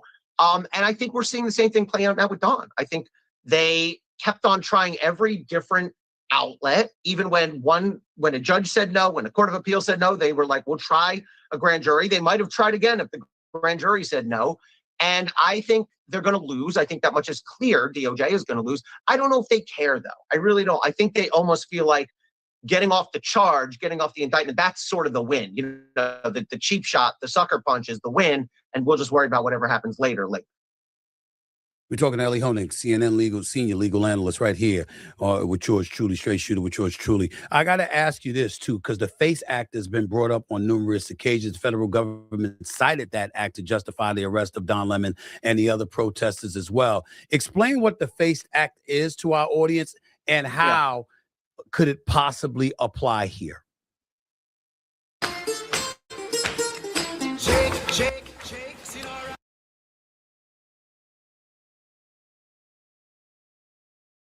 It is a law that was passed in the 1990s, and it basically says, in relevant part here, that it is a crime to intentionally interfere with somebody's exercise of their religious freedoms. It was passed during the time, you'll remember this, Stephen A., when there was a lot of controversy about where can people protest outside an abortion clinic, and how far do they have to be, because there was religious protesters and that kind of thing.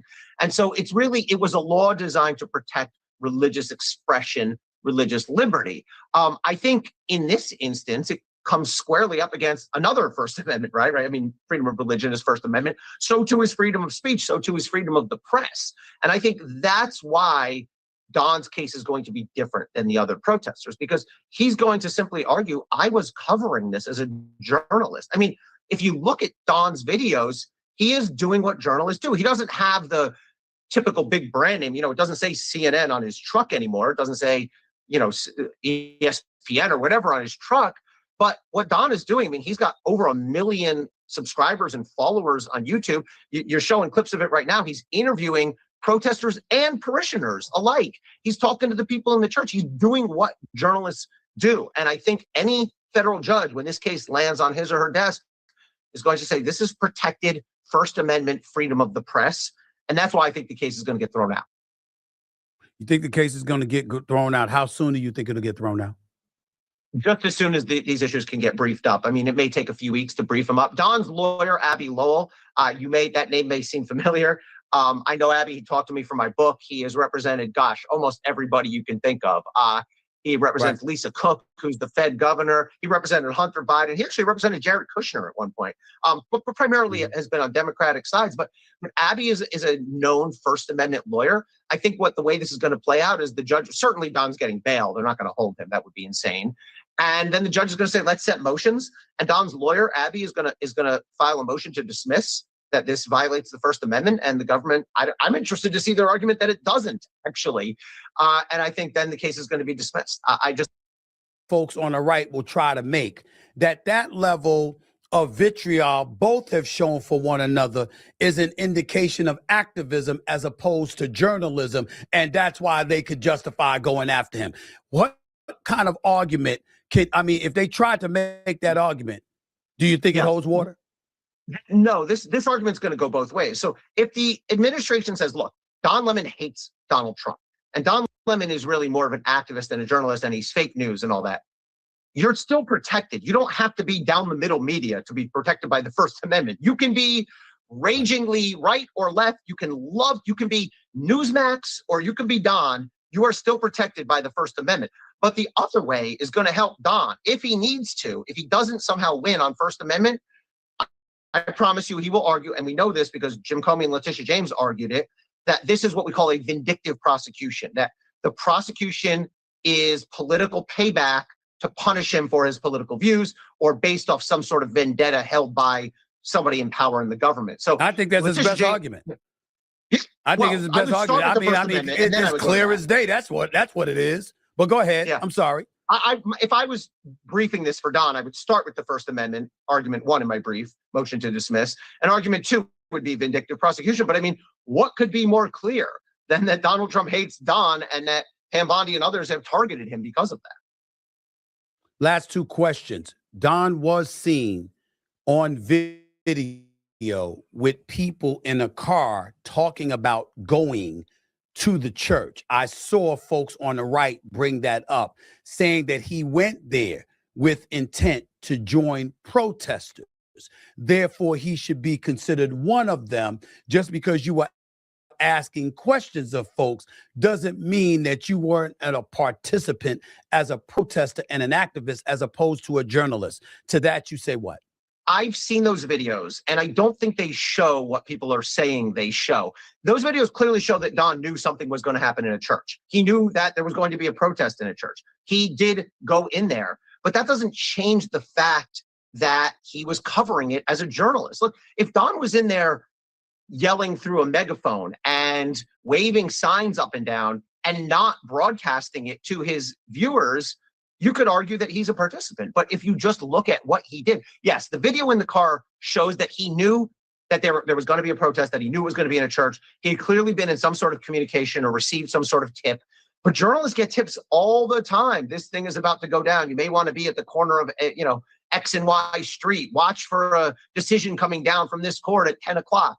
That's not a crime to know that something is about to happen. And again, the key line is going to be, was he participant or was he journalist? And I'm telling you, the courts are going to, first of all, to me, the factual record shows he was on the journalist side, and the courts are going to err on the journalist side as well. Federal agents also arrested independent journalist Georgia Fort.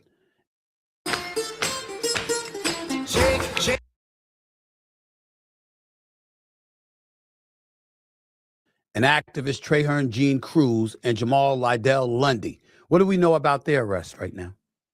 So I think the other journalist, Ms. Fort, is going to have the same exact arguments as Don. And I think the question will be the same question, which is, did she cross that line? Was she a participant or was she covering it as a journalist? The evidence I've seen, I haven't looked at it as carefully as Don's case, but it looks to me like she was safely on the journalistic side of that. The other people, look, there are now, I think, 5 people who were charged with going into that church and violating the FACE Act. And to that question, let's put aside the journalism piece of this.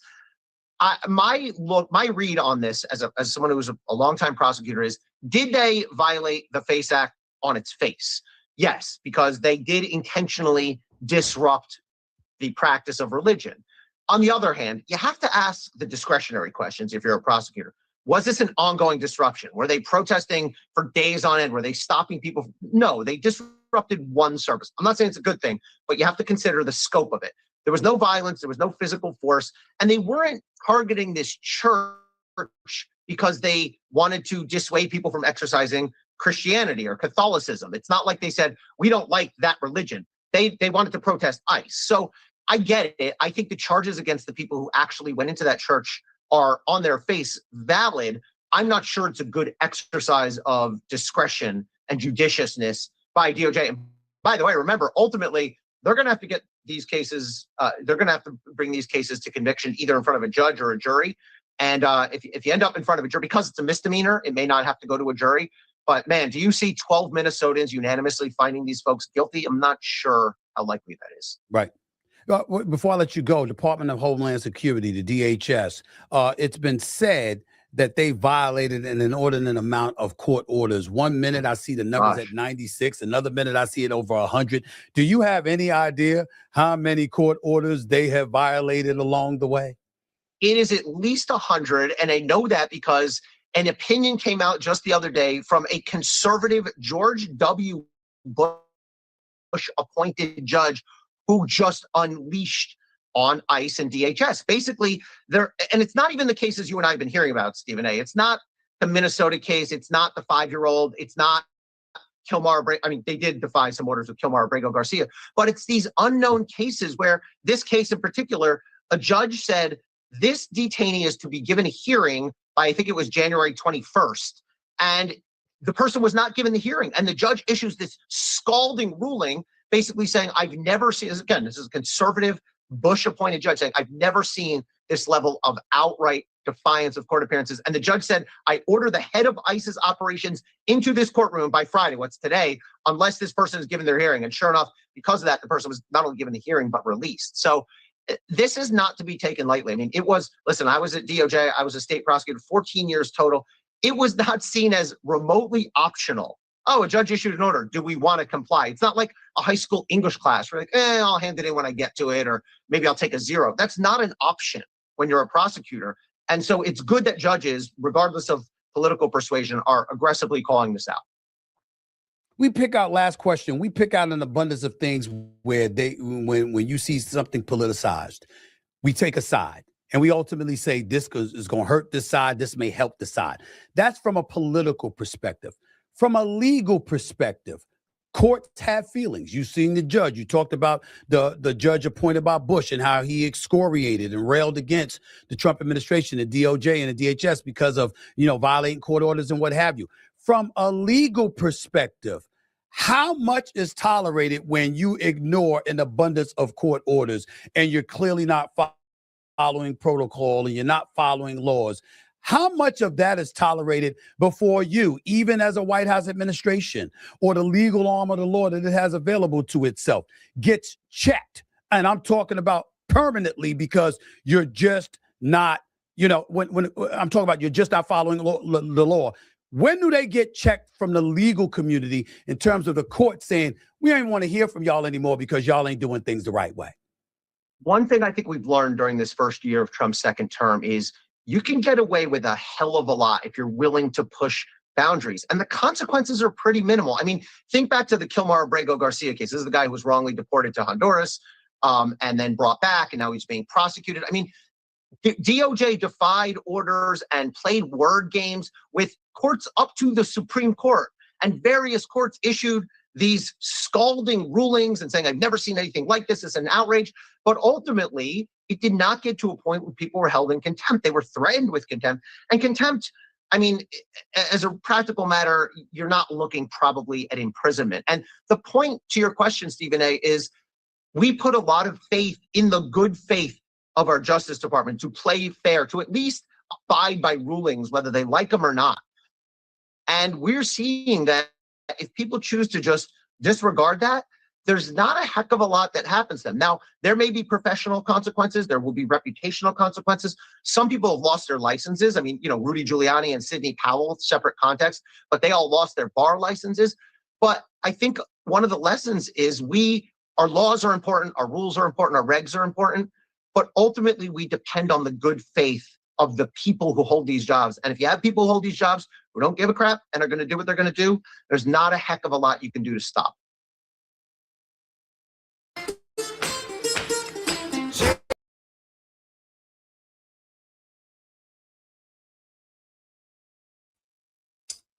All right, y'all. So we are going to go ahead and end it there. We didn't have actually very much left of that live to play. Like at the end, I did skip over because I wanted to hear the conversation that they were having with some excellent information that gave us, I think a lot of more insight into what exactly could possibly play out with these cases and how the DOJ is moving and operating, trying to, to me, it seems like manipulate the law in basically instances of desperation. And as we heard him say, that was the third attempt, to really go after Don and these reporters and get them hemmed up. And we have, they have judges, they have magistrates, and they have the appealing court that was like, no, absolutely not. We're not doing that. Because they can see from a mile away, there was nothing that was done that was a crime, nothing that would justify the arrest. But as they said, when they do this independent grand jury where there is no judge, there are no lawyers or magistrates or anything like that, it's just individuals that they somehow, I guess, come across, that they sit down to become this grand jury, and they feed them this information. They could be purchased, they could be bought. We know that happens. They could be friends, they could be family. We can't be sure, but we know slimy things happen when it comes to the legal system, right? And to get what they want, they find a way. They jump through hoops, they find things that they can do to put things in place. But what matters is that justice is being served. I believe that God is righting wrongs. Don and the rest of these journalists are free. We are praying that a lot of these innocent citizens are freed as well, because we have little children and babies and parents and just individuals, period, that have been hemmed up and are locked inside of these detention centers under terrible circumstances. to where, you know, they're struggling and fighting for their rights, but also their lives, okay, because they are not living in great conditions. And this whole system, this organization that they have put into place, these mercenaries, if you ask me, in my personal opinion, is what I think these people are in this organization is. It has to be dismantled and it has to go, because this is ridiculousness. And we're watching it play out almost every single day. There is a report, there is a story, there is someone at the hands of these individuals that is struggling and being unjustly abused, detained, and maybe even unalived at the worst of it all. And so, y'all, that is all I got for this live. I just wanted to come on and talk about those few topics. Of course, you know, I'll be back tomorrow and we'll be talking about more things, because there's always something to talk about. But we add a little comedy, we add a little history, we add some civics and some facts and some truth, and we're keeping up and staying up on what is going on, not just in this country, but worldwide. We're fighting and we're speaking up for what is right for the human race, for us as a people, no matter what we look like, where we're from, any of our differences.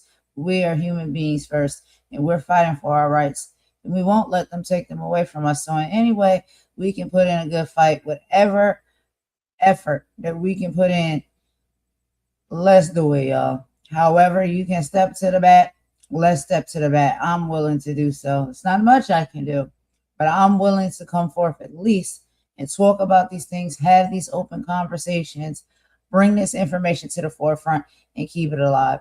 Tomorrow, I know for sure on my live, we will be talking a little bit more about Megyn Kelly, and we also are going to be doing a deep dive into and giving the updates around the Epstein files, which is something that we need to stay on top of, y'all, because it's very serious. And the survivors, the victims of the Epstein Island, the Epstein man, they deserve proper justice, okay? And so we're not going to just allow that stuff to be swept under the rug or allow ourselves to be distracted away from it because of, you know, this type of magician type energy that this administration seems to want to work and operate with. Hey, look left so you don't see what's happening on the right. We're looking in all directions, and we're keeping our heads on swivel when it comes to all of this, because there's so much going on, and we will stay on top of it and not just try to bring little bits and pieces of all of it to y'all, because I want us to be able to keep up on it. So I hope y'all enjoyed the live. I thank you so much for rocking with me and listening to my live, whether you was listening in the bush, whether you was in the chat. It's okay. Any type of support and participation is appreciated. But y'all, we're going to end with a bop per usual. And I will see y'all and talk to y'all tomorrow on the next live, where we have a few more topics and updates about what's going on out here in this big, beautiful world. Let's remember, y'all, to keep our heads held high, keep our prayer hands in place, if that respectfully is what you do, and keep our hope at the highest extremity that we can, because it's going to be okay. I know sometimes it doesn't seem like it, and it seems crazy and overwhelming, but we fight through it one day at a time, one moment at a time, and one, you know, story at a time. But anyway, y'all, that's all I got for tonight. I'm out. I will talk to y'all on the next one. Bye.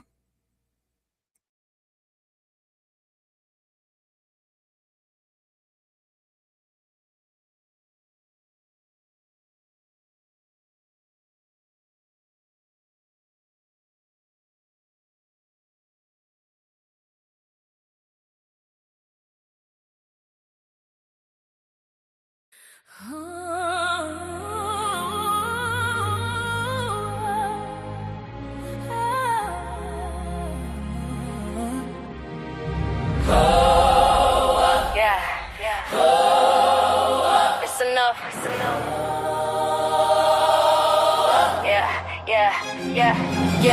Check the pulse of the nation, feel a tremor in the ground.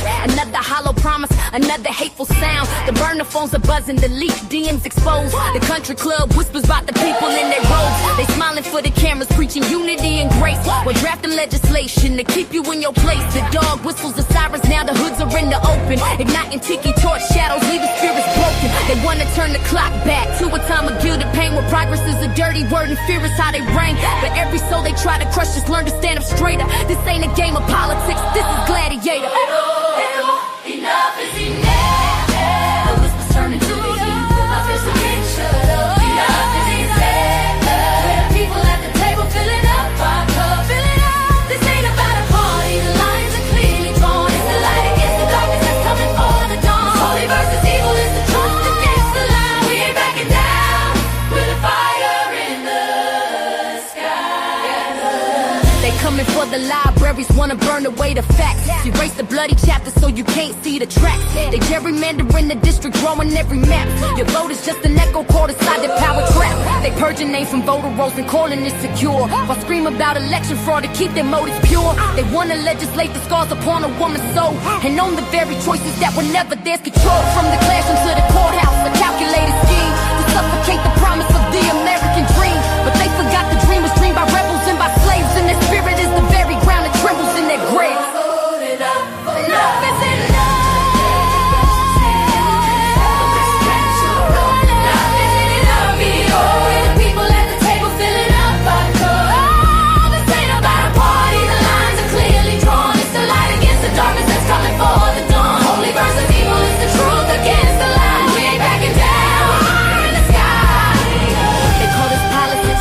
Call it policy, they call it survival, we call it tyranny.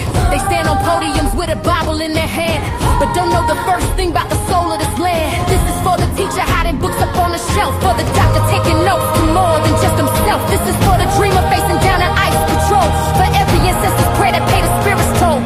Their power is an illusion, a fortress made of glass. Our strength is in the future, they are terrified to let pass this hurricane of justice, an earthquake of the soul. It's a holy fire raging, and it's out of their control.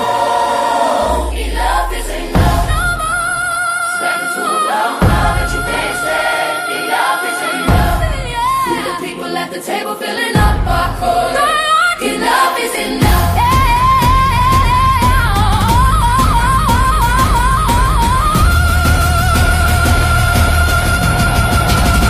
Enough is enough.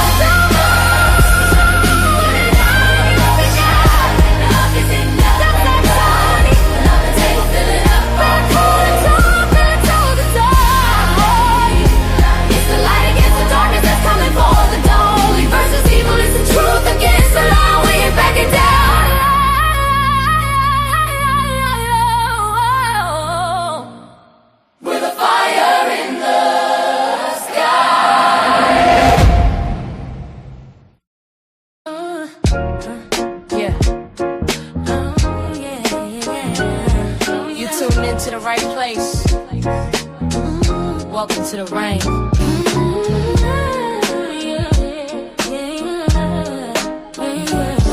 Golden Queen. H2.0. Let's get it. You're looking for a diamond, found a treasure in the rough. Tired of all the noise, cause you finally had enough. I'm here to build a movement on a mission for the nation. Dropping gems of knowledge, killing all the hesitation. We fighting for the truth, yeah, we fighting for what's right. Building unity and shining up a brand new light. It's a variety channel, but the vision's crystal clear. Pushing us all forward, conquering the doubt and fear. Yo, welcome to the Queendom. H2.0 on your screen, with the content's real and smart and funny in between. This is more than just a stream, it's a platform for the change. Time to elevate the game and rearrange. So if you're ready for a vibe that you can feel and trust, joining in the movement is a definite must. This ain't just another channel talking smack behind the screen. It's a spotlight for the creators, building up of the scene. Spreading radical love, that's the message in the code. Helping everybody carry up a heavy load. From social justice issues to the laughter that we need. Planting seeds of progress, watch them grow from just a seed. This is authentic, this is raw, this is everything you saw. Welcome to the battle that is truly being fought. Oh, so come with your respect and see the real effect. Cause I protect my own right here on the throne. Don't make me unleash the dragon. You've been warned.